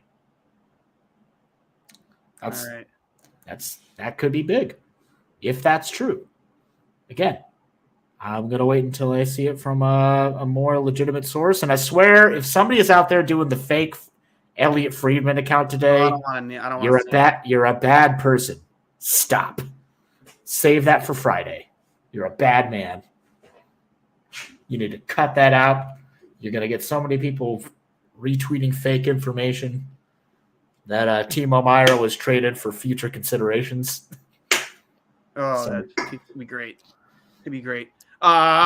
So Dawson Mercer, not part of it. You're hearing that the other player going back, via your Twitter feed is LeBlanc. It could be LeBlanc as the other player going back. Obviously a known player in that lineup. People know who he is. Yeah. Not a bad hockey player at all. But no, not at all. I mean, yeah, I would think that normally a player of Timo Meier's caliber in a trade like this, you're either going there alone or you're going there with a cap dump. What's LeBlanc's cap hit? LeBlanc's cap hit right now is $4,725 this year and next, and then he's a UFA in 24-25. So only year or two, but that would take, which, maybe they're trying to acquire, maybe they're trying to get some more stuff, or maybe they just want space to be able to retain salary for someone in exchange for more picks. But Sharon Govich, as far as like legitimate cap hit, if again, just speculating, he's only $2 million. Holtz is probably going down to the AHL, so that doesn't even count against you. Simone Nemec is also AHL. That doesn't really count against you. So, yeah, realistically, they will have spent maybe 4 of that $11 million. So there'd still be $7 million sitting around. Yeah. Waiting to do – maybe they're the third team that helps retain they got to – it's another thing, too. There could be a third team involved here. There could be a third team broker. We don't know. There could be. Maybe that's why Buffalo was calling earlier. Maybe they want to be the broker here. Maybe they want to get in on the phone. Give us a fucking pick. I'll take it. Yeah. So, Kevin LeBlanc this season, 25 points for 51 games played. Obviously, he's a half a point per game player over the course of his career. Last season, only playing 21 games. He had 6 points in 21 games. Career year was in 2019, 56 points in 82 games played. Solid second line guy, maybe in your third line. Good depth guy. And he's only 27 years old. So there's definitely, especially being added to a lineup like New Jersey, there's definitely room for him to perform at a much higher level than what he is right now. But we'll see. Again, I think, what is this return? Seriously. Trying to see. This is getting wild. Seriously. Again, I just don't know what's going on with this delay. Again, it's been an hour at this point. But yeah. So as of the last game they played, Sharon Govich was the second line left winger next to Jack Hughes and Jesper Bratt. So, they could potentially slot they're probably going to slot Timo Meier in Tatar's spot, bump Tatar down to the second line with Hughes and Bratt. So the first line is Timo Meier, Nico Hischier, Dawson Mercer. Agreed. So right now your untouchables are this. Dawson Mercer is untouchable. Right? Yeah. He's not going anywhere. Nico Hischier, untouchable. Jack Hughes, unfucking touchable. Palat, likely untouchable. Bratt, you'd be stupid to touch. Jesper Bratt, I think that unless there is just a big hang up on them signing him, I think that's the only way he's going back in this deal, right? If they just can't get something figured out for him, which also, if you are adding that massive cap hit to your roster, maybe he is the guy going back. It is possible. It's interesting to say. It's starting to get dark enough to the point that I should turn on a light in my room. Yeah, we're definitely. I was relying on the sun, and now it's starting to go down. This is not an episode of Two Goalies One Life, people. This is still I'll hang up and listen. We're an hour and 43 minutes into this. Still waiting on the long that happened live while we were giving our post game reaction to today's Sabres 7. Okay. Hold on. Okay. We got something. Chris Johnston reports as of 55 seconds ago that the Sharks are retaining 50% of So we know that. salary. So the things that we know, Sharks retaining 50%. Yes. Right. Dawson Mercer is not a part of the equation. Not part of the deal. We know there is a second rostered player from the Sharks is going to the Devils. Allegedly, it could be Kevin LeBlanc. Allegedly. So that's what we know right now, or potentially know.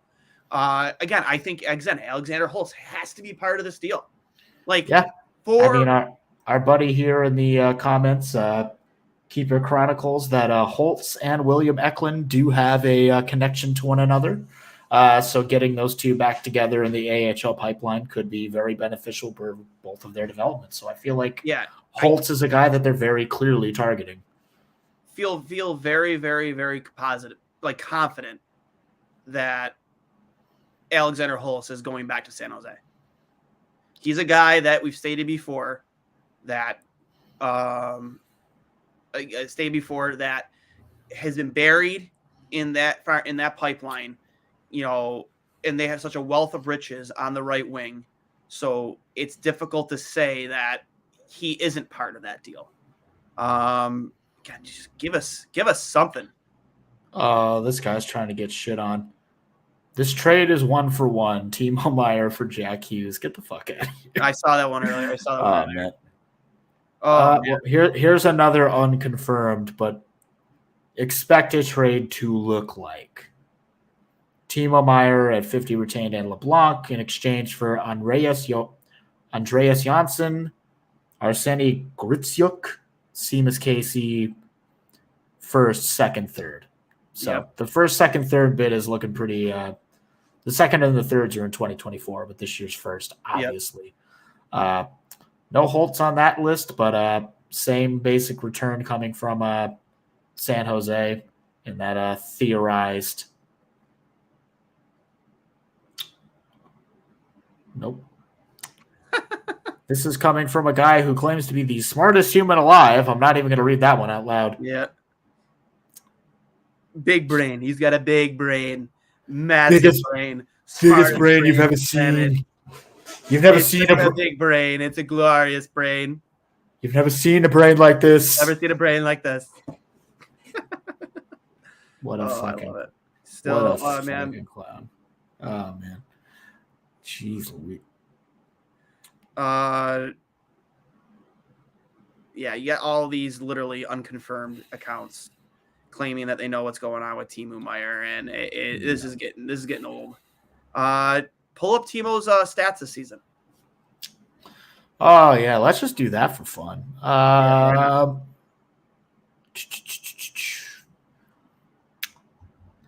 well, I tried to load the page and like a whole computer shut down because he's just so fucking good. But 57 games, 31 goals, 21 assists, 52 points, so nearly a point per game pace with the San Jose Sharks. Pretty standard 25 penalty minutes, a couple trips here and there. What are you going to do? Minus 19. You're going to be minus 19 on a team like the San Jose Sharks this year. I don't think if I went through every single one of these people, and I think we have the time to do it, I don't think a single one of them would be a positive on the plus-minus scale. But no, Timo Meier is still nearly a point per game pace guy. I mean, he's going to be a still doing scorer for a long time. I mean, probably 50 at some point. Like, you know what I mean? Like, he's just that skilled of a hockey player, just that dominant.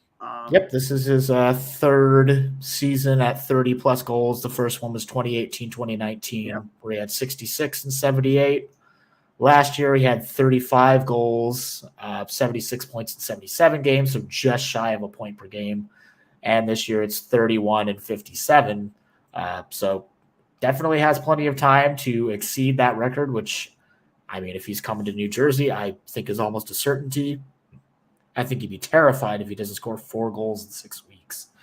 Playing on a wing with Jack Hughes and Jesper Bratt, I think that would be a cause for concern if that is ultimately what goes down. Yeah, and tweeting out right now, it's waiting for this Timo Meier return is like waiting for your pizza rolls to be done in the microwave. Good Lord. This is unbearable. Like, get your shit together, analysts. You know what this is? This is when you finally work up the nerve to shoot your shot, ask that girl out, but she doesn't have reads receipts, so you just send it, and you just sit there, and you wait, and you double and triple and quadruple check that text. And it's like, did I spell that word wrong? I tried to use a big word because I wanted to sound like smart and stuff. And then you just kind of stew and fester, and you agonize over it. And you're just waiting for her to say, listen, ... And then you know how that story ends. Or, yeah, sure, that'd be great. And we all know that the answer is going to be, yeah, sure, that'd be great. But just fucking tell me already. Come on, man. Like, geez Louise. This is the calm before the storm. And this is terrible. So if he's getting traded today, will he be able to make the trek? Well, actually, yeah, no, he should, because if I'm not mistaken, New Jersey. When does New Jersey play again? They don't play today, obviously. They don't play tomorrow. They don't play Oh, he would be in the Tuesday. lineup. He would absolutely be in the lineup. Yeah, he would be in the lineup for their first game on Wednesday against the Avalanche. Unless we're still waiting for the return by then. We're still waiting. By then we might know what the return is, but By Timo Meier is expected to suit up against the Avalanche Wednesday night. So just to recap for those that are just joining in, we just tweeted out the link just again now. What we know right now via EJ Radick. EJ Radick reports that Dawson Mercer will not be part of this trade. What we know that San Jose will be retaining half of Timo Meier's current contract. What we know, what we potentially know that maybe Kevin LeBlanc is part of the return. The second player that we know there is a second player involved going back to New Jersey. We've seen tweets about potentially it being Kevin LeBlanc. We also know that there is no new deal in place right now on New Jersey's end for Timo Meier in this trade. Like sometimes trades are conditioned upon a player, signing a new deal right away. Per Pierre LeBrun, there's no deal in place as of right now, but you'd have to imagine that there would be a deal, on the table here fairly soon for the return that this guy is going to demand from the New Jersey Devils. Oh, yeah. Yep. So, we know what we know. There's been an awful lot of speculation, but every single proposed trade has just been a goodie bag of picks, developing players, couple roster guys. But yeah, ultimately we're not going to know until we finally know. Good Lord, they are really dragging this one out. They are, man. I'm gonna give this till 6:00. We will stay here with you till 6:00. We're already touching an hour since this has been broadcast. I don't know. Oh my God. I can only keep doing this for so long, but we'll stay with you till at least 6:00. Hopefully we get an idea of what this return is. Okay. Little bits and pieces are being tweeted out about what the return could be. We've heard there's a second player involved going back to New Jersey along with Timo Meier. We've heard that Dawson Mercer from the Devils is not involved in the trade. We're speculating on our own that maybe Jesper Bratt is part of the deal just because he has yet to sign an extension with the Devils, and you add that huge contract of Timo Meier into the mix, it might make it more difficult for them to sign in a long-term deal. But that's a speculation on our end. We do know that San Jose is retaining half of Meier's salary, and that a contract has not been worked out between Meier and the Devils prior to this trade call being made. The year is 2052. Chychrun is still waiting to be traded, and the rest of us are still waiting for Timo Meier trade details. Yeah, this is unbearable. Good Lord. Unbelievable. Anyways, do anything fun this weekend, Steve? Spent a lot of time in, hanging out with the girl, just, living it up, just nice, relaxing weekend. Ladies, producer Steve is off the market officially. Yeah, no longer a free agent. Vegan, gone. Yeah. And all three of you were super upset about that.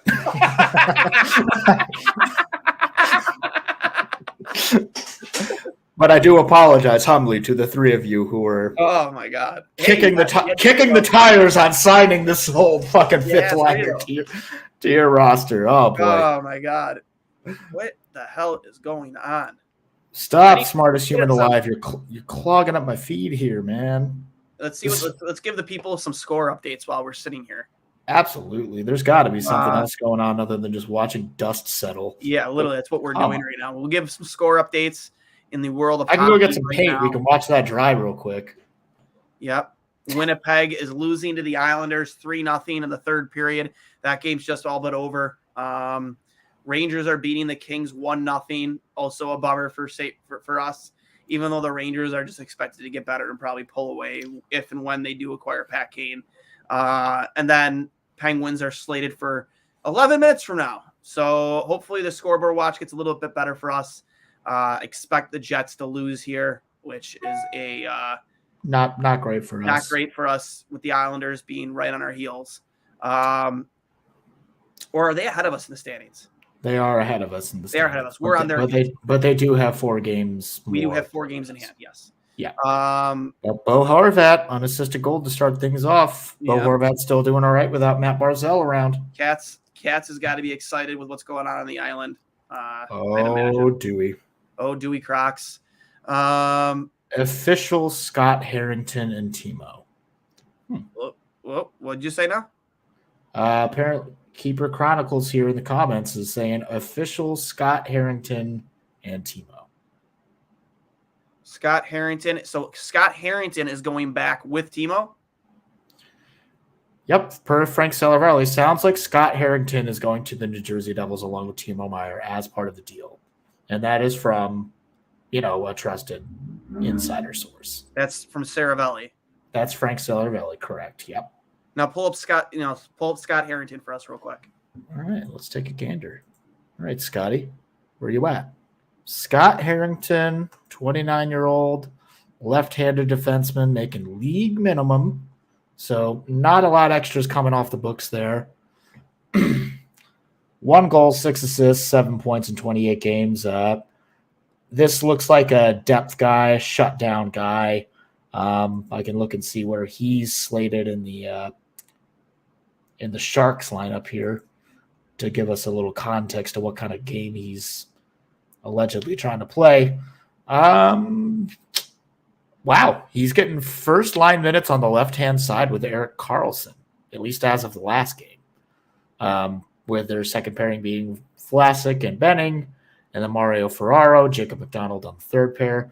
So, he's getting a lot of miles in with, the Sharks' best defenseman. But, yeah, it looks like he's the shutdown guy while Erik Karlsson wheels and deals. So, nothing wrong with getting some depth defense at literally league minimum to complement Dougie Hamilton, John Marino. Maybe Severson's going back. Maybe that's why they need to pick up another defenseman. Or maybe it's even Graves. I don't know. Tough to say. Could be Ryan Graves, and that's why they want a left-handed guy. But they still got Siegenthaler back there, Brendan Smith, Kevin Ball, also a very big presence in the Utica Comets franchise. Sounds like they're getting a little depth on that blue line. Here's a little tidbit. Keandre Miller, a favorite, one of my honestly favorite players on the Rangers roster, just got a misconduct for spitting on Drew Doughty, future Hall of Famer Drew Doughty. There's that. Oh my God. Apparently he was disgusted about hearing about Timo Meier, so he just hawked a loogie on Drew Doughty. I'd love to see that. Oh, that's funny. Keeper Chronicles breaks it in for us. Love to see it. So. Oh, ew. Oh, God. I just saw. Oh. Like, it's not like he doesn't cock his head back malicious, but that's the problem with slow motion cameras in sports. You just see a fucking loogie just nonchalantly leave fucking Keandre Miller's mouth and hit Doughty right in the visor. So gross. Oh, that's so gross. Oh, man.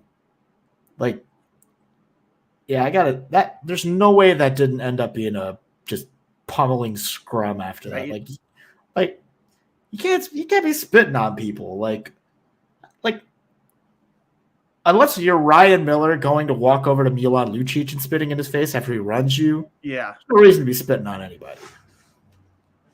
But even then, maybe just whack him in the legs with the paddle and just start fighting. Yeah, right. Doughty's got a little bit of a reputation, but still, we shouldn't be spitting on people. That might be a bridge too far, Yeah, I don't know. Let's stick to face washing. Let's just drop the gloves if you got a problem with someone. Because that's going to open the door to Brad Marchand licking people's faces again. They're doing this shit to us on purpose. They probably know the whole return. Let's just get as much publicity out of this as possible.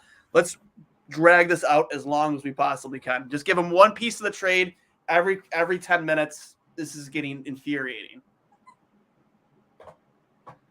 Oh God. Well, 5 more minutes before we call it, but then watch it'll drop at 6:01, and then we'll feel like fools for cutting it so long.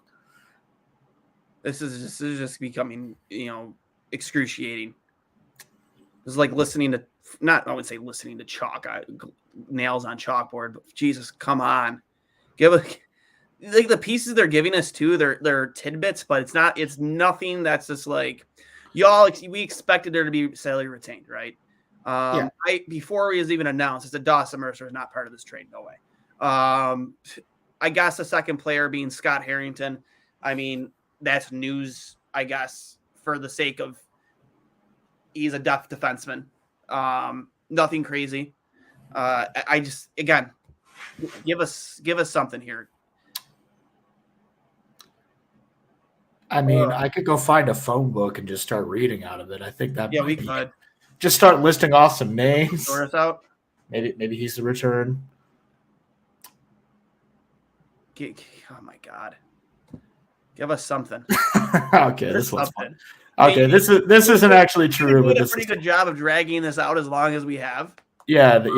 This is a funny tweet. The Winnipeg Jets have hinted the Timo Meier trade. I'm told that they are retaining 50% of Meier's contract so they can tell their fans that they traded for Timo Meier. That'd be hilarious. Yeah, we traded for Timo Meier's salary. Hey, we got a 3rd-round draft pick out of it, guys, or 4th, whatever it might be. I mean, it'd be cool if Buffalo was brokering this to get some draft picks out of it. Yeah, I'd be cool with that. Yeah, I wouldn't mind that. Who wouldn't? Take on whatever half of his deal is this for the rest of the season. Help pave the way for that deal to happen. But right now, it's not being reported at all that there is a 3rd-team broker involved with this. But what we know so far, confirmed-ish,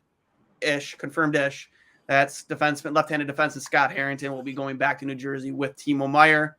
That San Jose will retain half of Timo Meier's salary, and that Dawson Mercer will not be part of the deal going back to San Jose, and that potentially there is no deal in place for Timo Meier as of right now prior to this trade. So any extension signed by New Jersey with Timo Meier would happen after this. So there's nothing that was agreed upon yet as of reported by, I believe it was originally reported by Pierre LeBrun? Yeah, originally Pierre LeBrun got this gravy train rolling. But nothing since. Still waiting. Absolutely. Bueller. Well, somebody's circling back to Buffalo Sabres talk here, asking what moves, if any, would Kevin Adams make? Which we've literally we've talked about it extensively, already. But just to recap it, I mean, I think it would help to add something to that second line. To help Dylan Cozens, so he's not always the driving force of that second line. I think you really need a complement to Owen Power defensively, or just somebody that doesn't make guys like Cale Clegg or Jacob Bryson part of your everyday lineup going into potential playoff race. You need to add some toughness and some grit. 100%. I know those are buzzwords like grit and sandpaper, but this team is in desperate need of it because they've shown in the past when teams get overly physical, they have trouble responding and it affects them like dramatically in the game.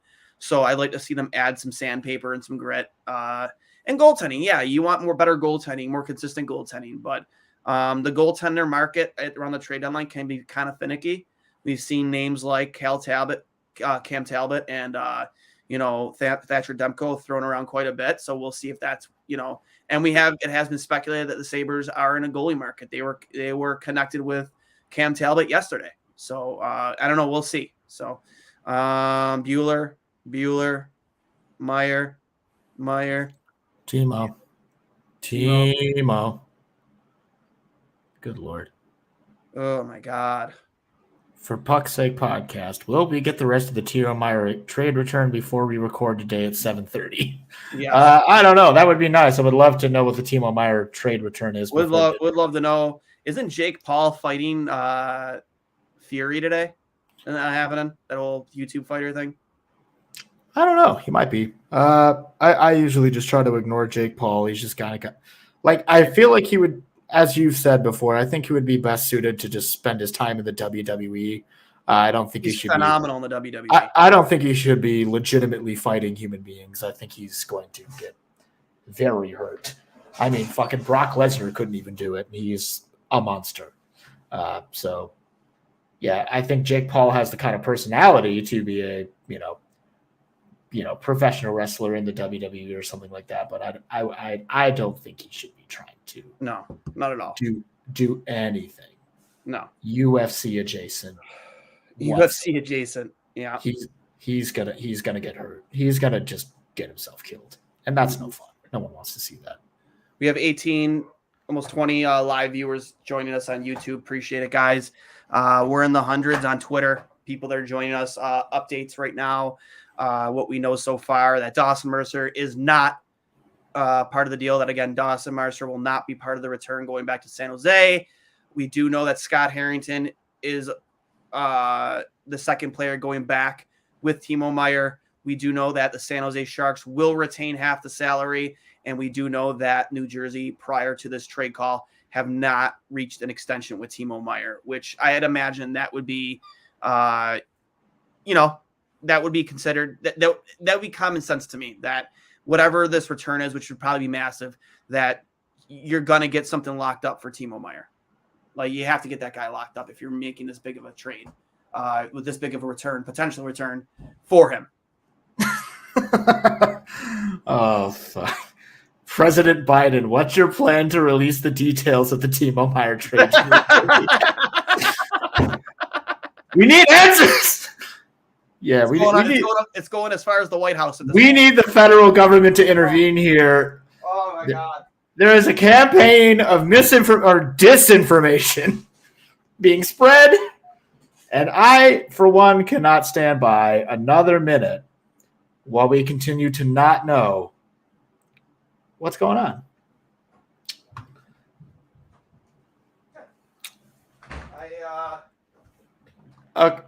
Okay. We got a good thing to distract ourselves with here. All right, what's that? Carl Lampier III. Can we talk about how bad Mitzi's pass during that game was today? Yes, we can. That was one of the worst. If not remember the Tage Thompson pass? Not last. I think it was last year, but the year before that. It was literally. I remember we had Dom on live with after he made that pass. It was literally like a turnaround blind pass. It was like at not a 90-degree angle, but half that, whatever, the 35-degree angle, right up the gut from right in front of his own goal line and right into the slot, right onto an opposing player's stick. It was as bad as that. It was so bad. Yeah. You gained the line. You just had to chip it forward, and you decided to just feed it back, no look. Obviously, you didn't quite know that Sonny Milano was breaking out. Yeah. But why that is your instinct when you have already beaten the defenders trying to clog up the neutral zone? You're over their line. Okay, Keeper Chronicles is making fun of your math here. Half of 90 is 35. It's 45. But yeah, it was like the lowest hockey IQ play we've seen the Sabres make probably this entire year. Yeah. It was rough, buddy. I'm watching the Keandre Miller spit right now. It's so gross. Oh, wow, yeah. That's what I'm saying. Right in his face. That's what I'm saying. Like, we need to get rid of these slow motion cameras for some of this stuff. Like, I don't need to see that in slow motion and in 2160p slow mo high def. I don't need that. I could have gone my whole life without seeing that. Literally,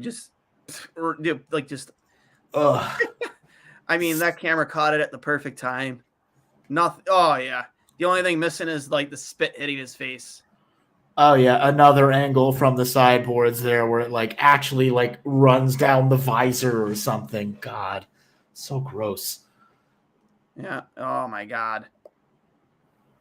Jesus. I mean, give us something here, man. Paramount Pictures. I wouldn't mind Sonny Milano on our team. Matt misses his brother from another mother. From Katz in our group chat, hearing Lou has something cooking to add at the NHL trade deadline for the Islanders. From IB the Gambler, I'm blocked by this guy because I think he's a tool.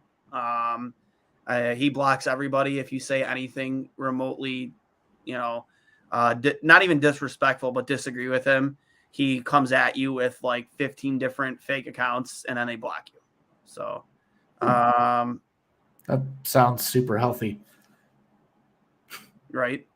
Yeah. So 3 days ago, and this was from James Nichols, the San Jose Sharks have shown trade interest in Fabian Zetterlund from the Devils. So that was from 3 days ago. So maybe he could be part of this deal. Yeah. He's another one of those many guys who isn't signed through next year. So yeah, it's absolutely plausible. Definitely. So I'm just curious of who the hell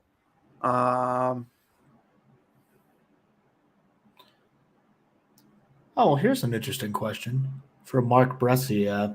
How many potential Timo Meyers do you think are in the Sabres organization? And I don't know if he's talking about current players or if he's talking about prospects, people who could get to that level. Yeah. What do you think, Duane? I don't know. I don't know. I'm just you answer that first. I need a second. I mean, I guess it's easier to be optimistic about prospects. You could make the argument that maybe a guy like Savoy could learn that 200-foot game to be that guy. And obviously, we're going to get to a point where we are log jammed at center. There's only so many players who can play the position of center, and now that Tage and Dylan are 1 and 2, in theory, for the foreseeable future. Yeah. You got guys fighting for 3 and 4. Makes more sense to move some people to the respective wings. And I can't remember. I'm pretty sure Matt Savoy is a right-handed shot. If I'm not mistaken, I am right. Cool. Yeah, he is a right-handed shot. I believe Yuri Kulik is a left-handed shot. So those two guys could potentially be future additions to the third line with a guy like Peyton Krebs centering them both. We know Peyton Krebs is a skilled playmaker, and with Matt Savoy on one of the wings doing a lot of hard work, doing a lot of grinding. Though Peyton Krebs and Matt Savoy working off each other to feed a guy like Yuri Kulik who's just going to shoot dimes for days. Yeah. That could be an unreal third line for a very long time. Much like Timo Meier, he's not quite point per game yet, but he's dangerously close to that mark. He's yet to do that, but again, there was that one season where he was at 76 points in 77 games. Like he's basically there. And that's ultimately what you want, a point per game guy, a nice, respectable 70 to 80 points a year, day in and day out. And Dylan Cozens is in his breakout season here. He's getting pretty darn close to that figure. Like he's doing great. And I mean, obviously a little bit of that could be padded by power play time that he wasn't getting as much of last season, of course. But I mean, we've been seeing him make an awful lot happen 5-on-5, and that's where he's been making his bread and butter. So I mean, Dylan Cozens, as far as like active players right now, that seems like the most obvious choice in my mind to be like a 200-foot guy who can make an impact every night and be a consistent point per game player throughout his tenure in Buffalo. Yeah. But prospect wise, I got my eyes on Savoy. I think he could be that guy, or maybe even Ostlund if he starts developing at a different, maybe next year when he's a little bit another year older, another year wiser, add a little more size, like all these small 5'9", 5'10", 5'11" kids need to do. Maybe he'll have a little bit of a breakout of his own because Noah Ostlund was picked up to be another just absurd playmaker, just disgusting how good he is. And kind of like that Rob Thomas in St. Louis level of playmaking. It's just disgusting. The seams he can find, like the surgical precision he has with the way that he made plays. Yeah, I think Noah Ostlund's got that kind of look too. But again, I just think he's farther behind on that learning curve than maybe a guy like Savoy is, or where Dylan Cozens obviously is right now. Yeah. So Jack Roslovic, a pick we originally owned before Timo traded it away. Another guy asked about Anthony Duclair. I was on the Anthony Duclair train when he was a free agent back. This is back when we brought back Zemgus Girgensons on that multi-year deal. This is back like when obviously play stopped because of COVID.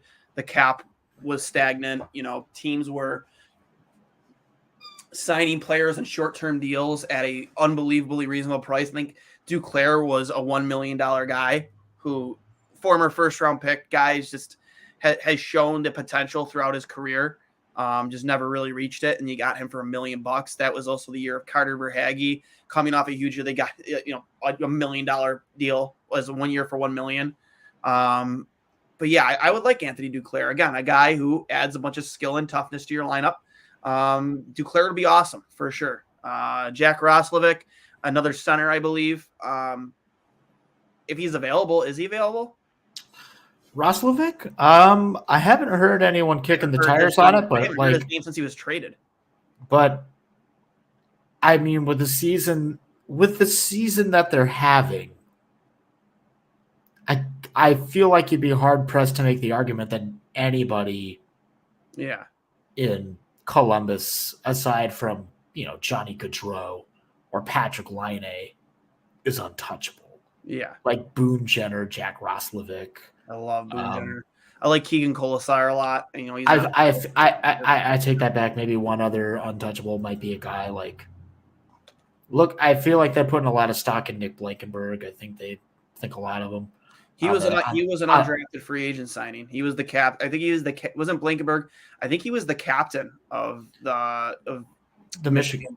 Yeah, wasn't he constantly playing with Mr. Power? Yep, he was not mistaken. Yeah.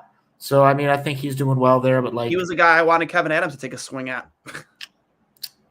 But yeah, I mean, to that end, I really can't see anybody that's like just completely untouchable.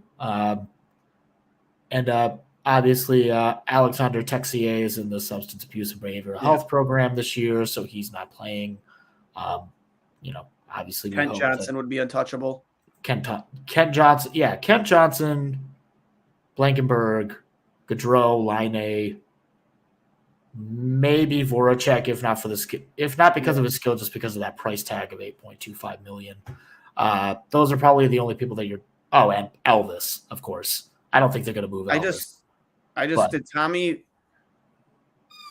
Speaking of that whole fight thing, I know Tommy Fury just defeated Jake Paul, apparently.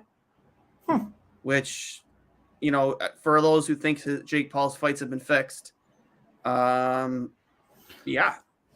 Apparently that one wasn't. He won via split decision. Jake Paul has been silenced for the first time ever. So there's a tweet. Tommy Fury beat Jake Paul before we got the Timo Meier reaction. Jesus Christ. Tommy.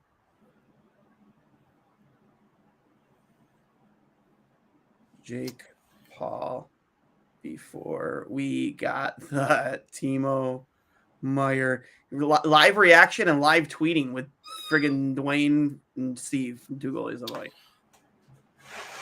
I mean, I'll hang up and tweet this. I think right. Yeah. This. Jeez Louise. So I mean, I'm running out of stuff to say. I mean, we definitely pushed it beyond the 6 o'clock deadline we gave ourselves here. It's almost 6:15 here. Yeah. So, I think hard out 6:30. Hard out 6:30. Okay. Hard out 6:30. You heard it here first, folks. Will it into existence? Manifest it. Unless we get the trade return at like 6:29, and then yes, we'll react. Yeah, then we're gonna keep talking about it. Yeah, then we'll keep talking. If we don't hear anything by 6:30, we're gonna have to finally call it here. Yeah. But manifest it. Call your aunt who's really into crystals to see if she can put some good vibes out into the universe. Do what you gotta do. Make a little incantation from the Necronomicon. I don't know, whatever the fuck people do to make shit happen. Yeah. Whatever the Dallas Stars did to not get called for that foot in the crease to win the cup, Yeah.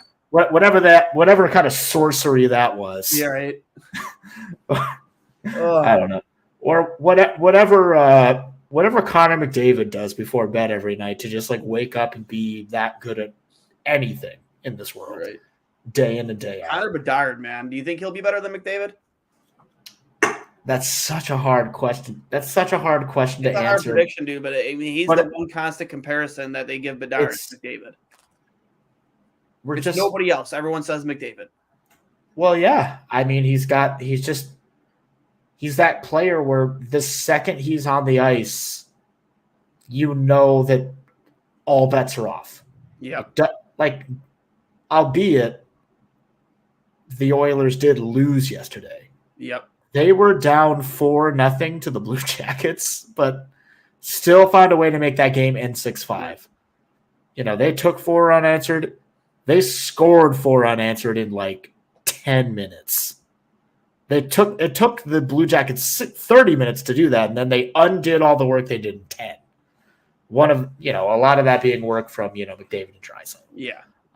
But for those just joining us, I tweeted it out again. We're still waiting on the full return and the Timo Meier trade to the New Jersey Devils. What we do know is Scott Harrington, left-handed defenseman, is going to New Jersey with Timo Meier. San Jose will be retaining half of Meier's salary, and there is no extension signed yet for Timo Meier with New Jersey prior to the trade call. So whatever extension that will be signed is going to be done after. But again, I'd imagine that this trade is contingent on him re-signing. So there's probably already agent to agent, agent to GM, something's in the works, hopefully, if you're a New Jersey Devils fan. And Dawson Mercer will not be part of the trade return. Yeah, again, good news for Jersey. Yep. He's making an impact. He's a good young guy. They want to see what they have in him. They believe in him. Yep. So good that they don't have to give him up. Good that they're more giving up on like true prospects. Some of the hypothetical trade packages, now that we know that what the return is a 50% Timo Meier and Scott Harrington. God, I almost said Mike Harrington.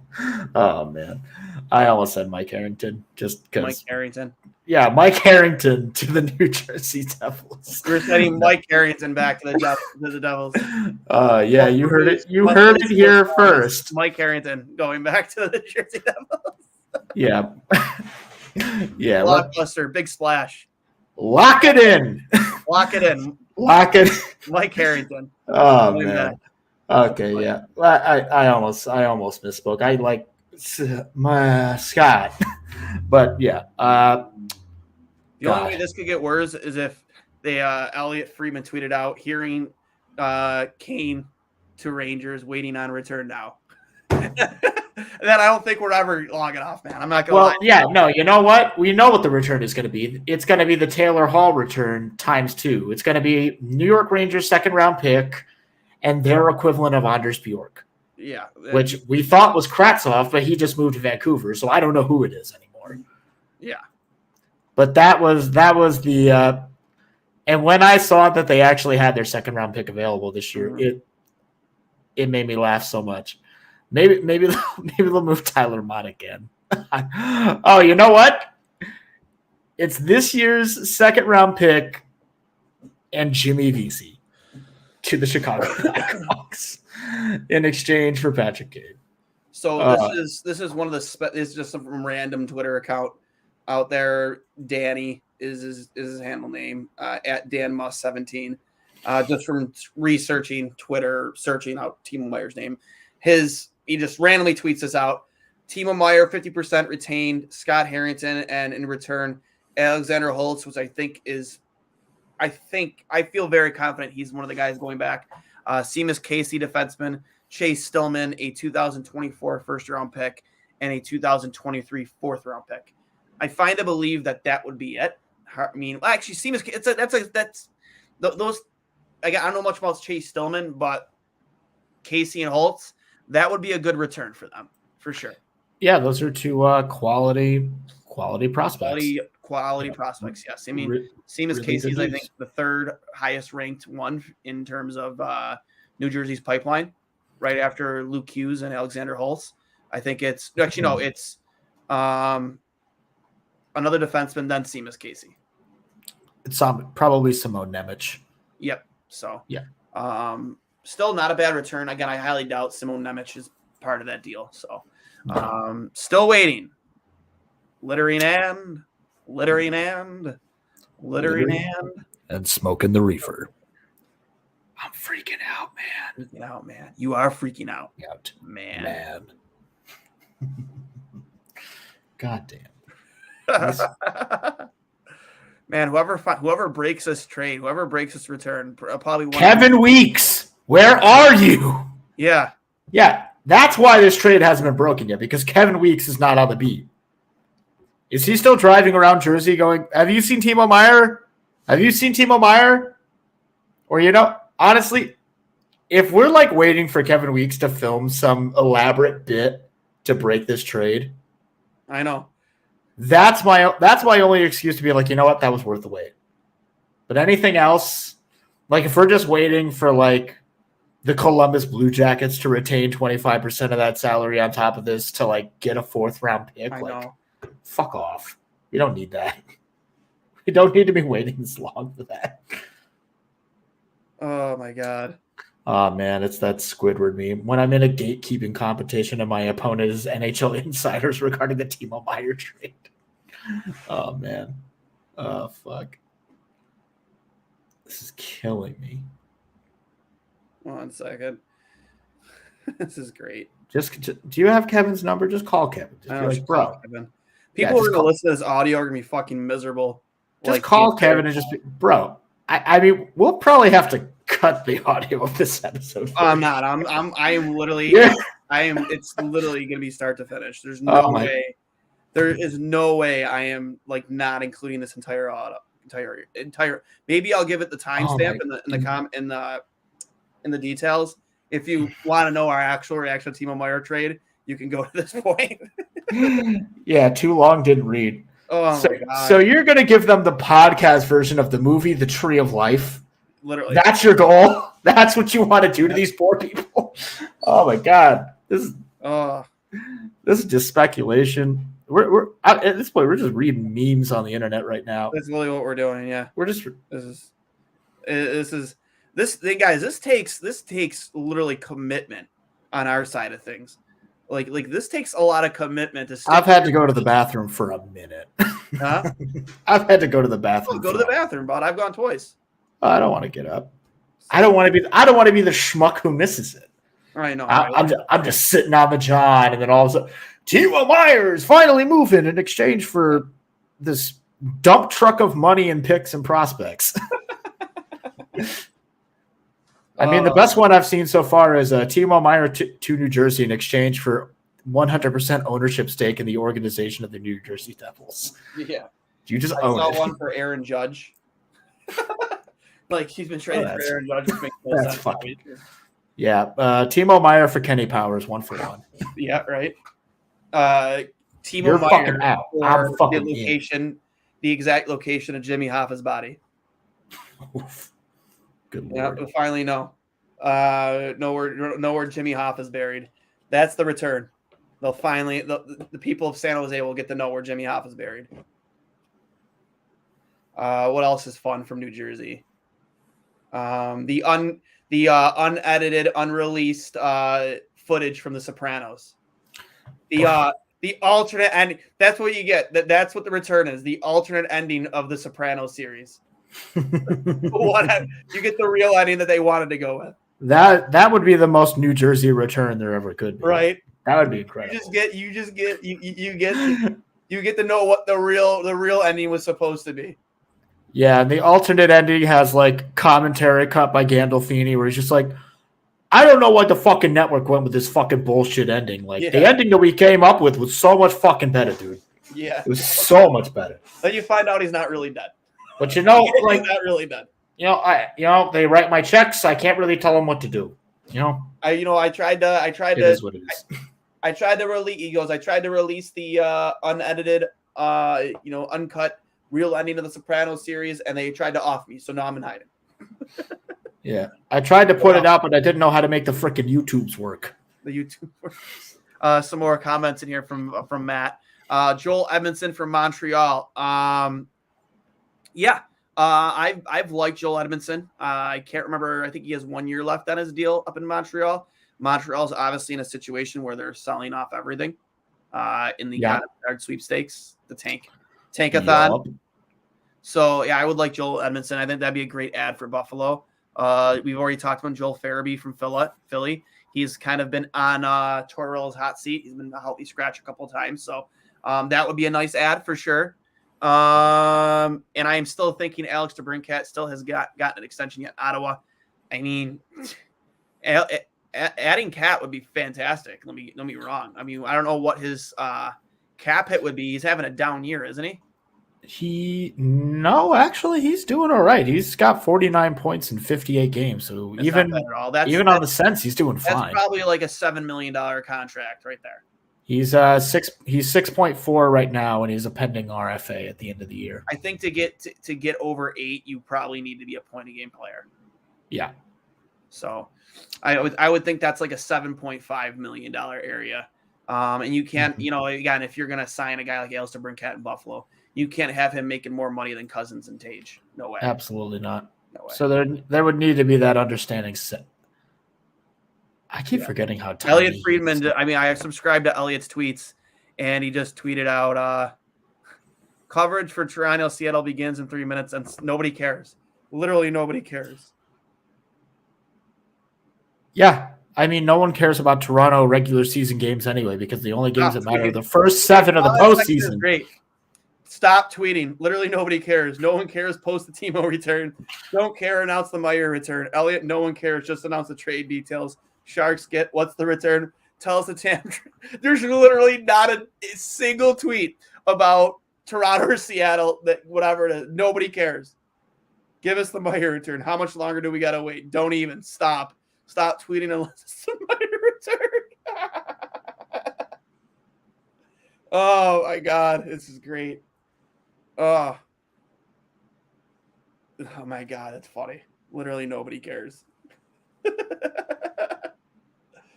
Give us something else. Come on, Freeze. Give us something, bud.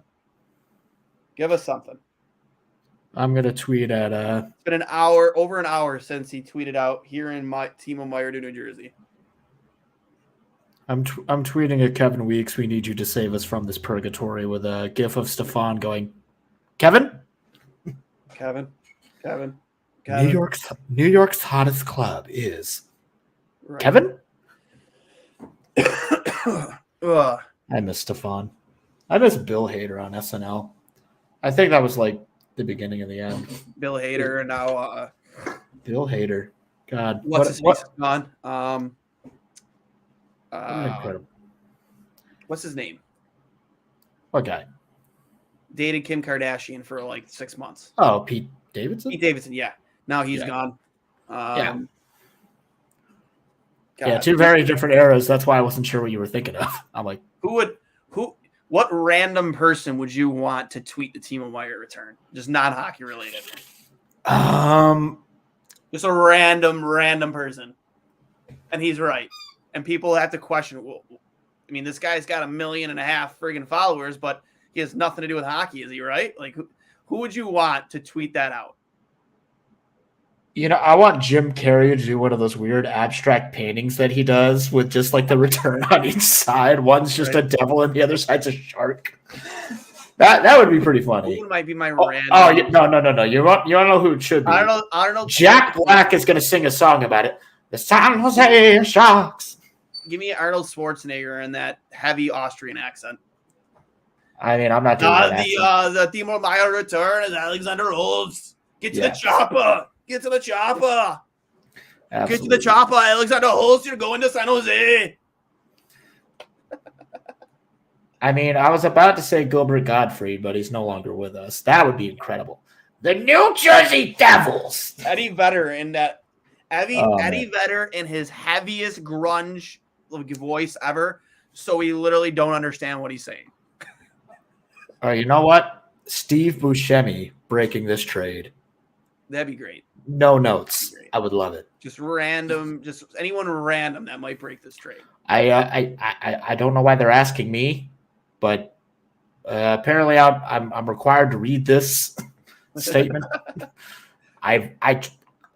Who the fuck are these guys?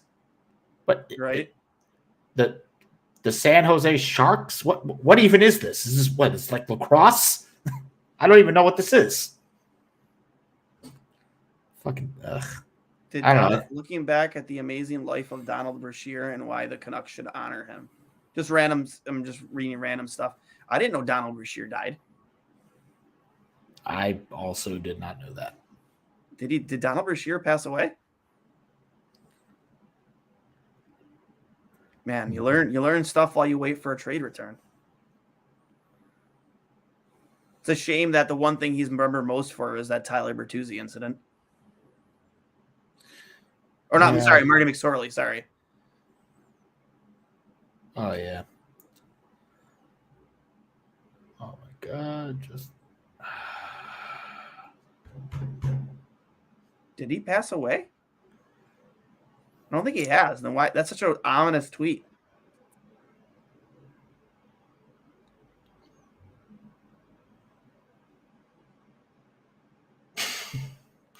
Yeah. No, he's alive. I'm pretty sure he's alive. Oh my God. Oh, this kid is unhinged. He's posting screenshots of him having DM'd the Devils, Alexander Holt, Simone Nemec, Sharon Can you tell us, please? Bro, are you going to San Jose? And then, like, in the comments, it's like, holy shit! He's like, ... yeah. Here it is. The people have waited long enough. If you don't say something about the Meyer trade, I'm going to be taking my services to Adam Schefter. and then he DMs Alexander Holz. Are you going to San Jose? He DMs Simon Nemec. What are you hearing about the Meyer trade? Then he did. Rich, are you going to San Jose? Oh, this guy, he's literally just losing his shit. Oh my God, this is great. All right, we have hit the hard out that we gave to ourselves of 6:30. This episode has gone for 2.5 hours. Oh yeah, we could have watched The Batman. We could have watched in the amount of time that we've been talking about this. We could have watched a theatrical cut of the first Lord of the Rings in this much time. Just to put it in perspective, how long we've been waiting to get any actual morsels of information. Regret to announce you're part of the return for Timo Meier from Ian McLaren. Funny, Ian. Funny. You're a funny guy. Nice work. Just give us something. Oh, man. Okay, I just got it from a reliable Twitter source. Twitter source. From Adam Herman, who's actually been on this show once with us. Adam Herman reports that Timo Meier to New Jersey Devils will return for a 2023 first-round pick, 2024 second-round pick, Seaside Heights. Fuck you. I fucking hate you so much. Oh, he got you so. I got so excited. I'm so excited. You got baited. Oh shit. Oh no. I think with that we need to hang up and listen. Because at this point we're just gonna be grasping at straws, waiting for anything to come through here. The good people need to eat some dinner. I need to eat some dinner. I'm sure your dog wants to go for a walk. I don't know. Maybe they're waiting for the first intermission of the Toronto game so they have something to talk about to make people want to watch that game. I don't know. So the second half of this tweet was Seaside Heights, Chris Christie, and the Bon Jovi rest stop. And you read that thing in it. Well, the first part was funny. The San Jose Sharks have traded Timo Meier to the Jersey Devils in return for a 2023 first-round pick, a 2024 second-round pick, and then Seaside Heights, which I'm not too familiar with. So I'm like, is that really a player? And then Chris Christie, I'm like, I guess that could be a player that we don't know. And then I got the Bon Jovi. I'm like, you son of a bitch. This is son of a bitch.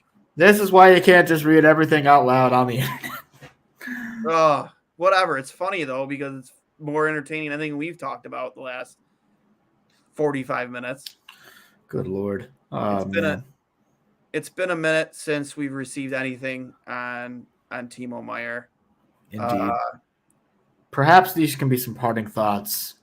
Maybe the real Timo Meier trade was all the friends we made along the way. Yeah, right.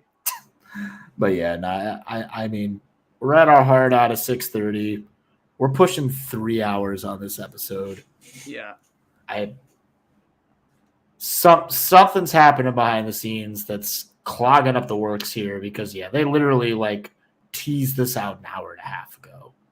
Yeah, that this was going to be a real thing to talk about. Like, how could you do this to people? I don't know, man. Timo Meier trending. No shit. Really? No shit. Timo Meier's trending. Also, water is wet. It's been so long that I've forgotten Timo Meier's name. I'm just going to read a few of these memes out that are pretty funny. Hearing former U.S. President New Jersey Devils forward Barack Obama is heading back to the set. And he photoshopped Obama's head on Jack Hughes' body and took the C off and put a P for president. Oh, man. Some of these are funny. I mean, they could have kept the C, Commander-in-Chief. From Christy Flannery, what you need to know, Timo Meier is a member of the New Jersey Devils per Pierre LeBrun. There is no contract extension, which we know. Dawson Mercer is not part of the return per EJ Redick. Still waiting for yes, we know all that. Come on. I just don't want to end this like this. Oh my God. If that one person who tweeted at like a trade return like an hour and a half ago was right all along, I'm gonna be so mad. Oh, I know. But he's not because he included LeBlanc, and we've got confirmation that Scott Harrington is the second player going back. Still though, come on. Oh, could be something. It was funny. Somebody just posted the Jumanji GIF. What year is it? Robin Williams classic. Insiders announcing trades without the full terms of the deal and return pieces in place should be sentenced to 24 hours in jail. This is irresponsible. At Pierre LeBrun, at Frege, at Frank Sedervin. Seriously, that's what they should do. Straight through jail. Believe it or not, jail. Yeah, you're going to jail.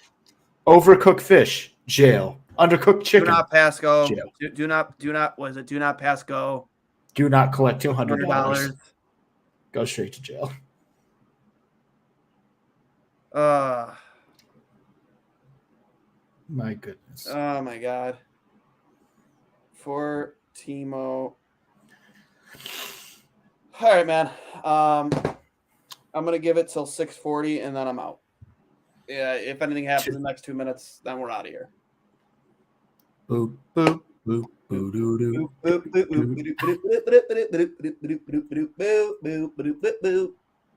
Yeah, maybe we need to put on to retire at the end of the season. Barry Trotz to take the reins as GM. Really? Get out of here. Yeah, I feel like Dewey talked about that in the group chat. He did. Well, that's some like news. That's news. That is. So, I mean, that's definitely news. So, Barry Trotz. I mean, that's got to make Dewey actually, no, that's Nashville. I'm sorry. Yeah. Well, I mean, anybody should be happy for Barry, though. He got a raw deal. True. Yep. Yeah. I mean, This is kind of David Poyle has been the only GM in the history of Nashville. Dang. That's wild. That is pretty wild. Yep. that's fun. I mean, good for Barry Trotz if that's true. You know, he's been on the sidelines for a little bit, probably longer than he'd like. I do know that there was something going on in his life. It was reported that made go away from being a head coach. Made sense. Yeah, but other than that, so. But it is just about 6:40. Unfortunately, guys, we set 2 different times to be hard out. The first one was what was it? 6 o'clock? 6:15, then 6:30, then 6:40. We've tried really hard. We've tried really, really hard to break this news. Even now, as I'm talking, just talking too much. Hoping that we could be live on air when this trade finally breaks. Steve, if you want to dip out, that's fine. I mean, I'll stay live here and hope for the best. But yeah, this has just been unbearable. And actually has been breaking as of 5 minutes ago. David Poile, the only general manager in the history of the Nashville Predators, announced today he's going to retire. Barry Trotz, the franchise's first ever and winningest head coach, takes the reins as general manager on July 1st, 2023. So that's exciting news. I forgot. You almost forget that Barry was their head coach, right? Yeah. I mean, it'll be cool to see Trotz get a chance to be the polar opposite of Lou Lamoriello, I mean, that's ultimately who he's been having to deal with for a long, long time. So, it'll be interesting to see what happens when he has more or less complete control. It's going to be fun. And I think with Nashville, you kind of have your work cut out for you, but I don't think there are too many deals that are like so terrible that you can't make something meaningful happen. Yeah. After this year, you only have 3 more years of Matt Duchene at $8 million, although he's 32, so it's gonna only get worse from here. Yeah. Philip Forsberg is signed through 29-30 at 8.5. So yeah, he will also be signed until he's 35 for even more money. Ryan Johansson, only 2 more years at $8 million. But it's going to be. I mean, yeah, there's definitely some big contracts that you're going to have to get out from under. This is a funny tweet. This is for baseball fans out there. Timo Meyer trade is off. Apparently, Carlos Correa failed his physical again. For anybody who knows that, Carlos Correa was traded like 2 weeks ago, and it was apparently going to happen, but then he failed his physical, so the trade was off. That's funny. So, all right, I'm just a ball out of patience here. Yeah. From Tim and Friends 13 seconds ago. This is something because it's coming from Tim and Friends. Timo Meyer is reportedly heading to the New Jersey Devils for a reported haul of players and picks that is definitely still just a report and in no way official. But they did tweet out a graphic. Yeah. Timo Meyer going to New Jersey or from New Jersey. Maybe Scott Harrington. Maybe 2023 first round pick. Maybe. Oh, you fucking assholes. They did it again. They got you good, man. I mean, Scott Harrington, you bunch of pricks. Why are they doing this? Why? Yeah, Paul Hamilton and Mike Harrington are being traded to the New Jersey. Yeah. But I got nothing left. Buds. We're trading Mike Harrington and Paul Hamilton to the Philadelphia Flyers in exchange for Travis Konecny and 50% of Rasmus Ristolainen's salary, just cuz. That's our new trade. Breaking. You heard it here first. Could you imagine they were that desperate to get half his salary off the board? They were willing to make a deal with Buffalo for like a second round. We'll trade you a second round pick to retain half his salary. Yeah. No, give us another first. Thanks for Doug Clark kind of hanging in here with us. Says that Jack Johnson is heading back to the Avalanche, per Kevin Weeks. So there's that. So Kevin can talk about that, but not Timo. He's been Team Timo since day one out here. That's why I'm so surprised that he's not the one coming out here telling us what we need to hear. I mean, Kevin has always been on top of it lately. Breaking news 2 minutes ago. I'm told the Blackhawks are trading defenseman Jack Johnson back to the Avalanche. And all Nothing. No return yet. and yet we still don't know the Meyer return. We don't care. What about Timo? Yeah, right. Yeah, that's just every reply pretty much. It's like how does a whole new trade break before we get the full details on this one? It's ridiculous. Wow.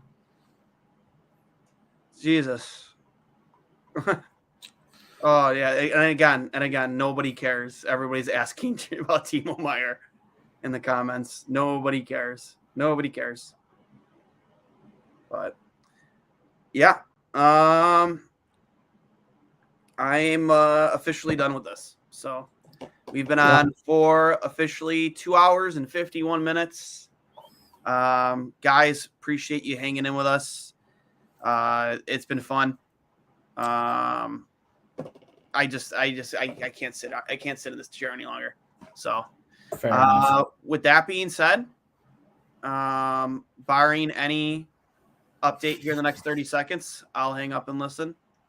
This has been brought to you by Outlet Liquor, the place to buy a case over on George Urban Boulevard. Don't waste your time. Get over to Outlet Liquor and all your Sabres game night needs, and get yourself a case of brewskis. With that being said, let's go Sabres. Please, for the love of God, give us the Timo Meyer return, before we're all old and dusty here. And you guys all have a good night. Middle stat for Dumbo, 1 for 1. Who says no? Middle stat for Dumbo, 101. I mean, I think, actually, I don't know if Minnesota would say no, right? $6 million off the books. Yeah. I mean, You got to pay 14 in dead retention penalties next year. Imagine him finally turning his fucking career around in Buffalo. Yeah, that'd be great. Is he an American-born player? I think he is, isn't he? Dumbo? Yeah. Yep, pretty sure. I wonder if he's played for Granada. Good question. That is a good question. Are you looking right now? Looking right now. Let's see what you've done. Just our way of dragging this out just a little bit longer. No, he's a Canadian boy. Oh, is he Canadian? Oh. Saskatchewan. But Yeah, there's that. But anyways, guys, you guys have a good night. Enjoy the rest of your Sunday night. And, make sure you subscribe to Two Goalies, One Mic, or I'll hang up and listen on YouTube, Apple Podcasts, Spotify, all the places you get your podcasts. And, we'll report as soon as we know what the hell is going on with Timo Meyer. And let's go Lightning tonight. Yes, let's go Lightning tonight. We're all Lightning fans tonight. We are all Tampa Bay Lightning fans tonight. We don't care that they find a way to launder money and circumvent the cap. We don't care tonight because they're playing the Penguins and the Penguins need to lose. If they want to trade for Timo Meyer for tonight to win that game, then we're fine with it. Do it. Yep. Also, congratulations on joining the 700-point club to Kucherov. He just did that. Actually, congratulations to Jeff Skinner, 600 points, right? 600 points, hell yeah. And 600 games played for Zemgus Girgensons. That's exciting. Yeah, big milestones happening out here. Huge milestones. So, all right, guys. This is the third time saying goodbye to you. This is the last time. You guys enjoy the rest of your Sunday night. I'll hang up and listen and go Sabres. Go Sabres.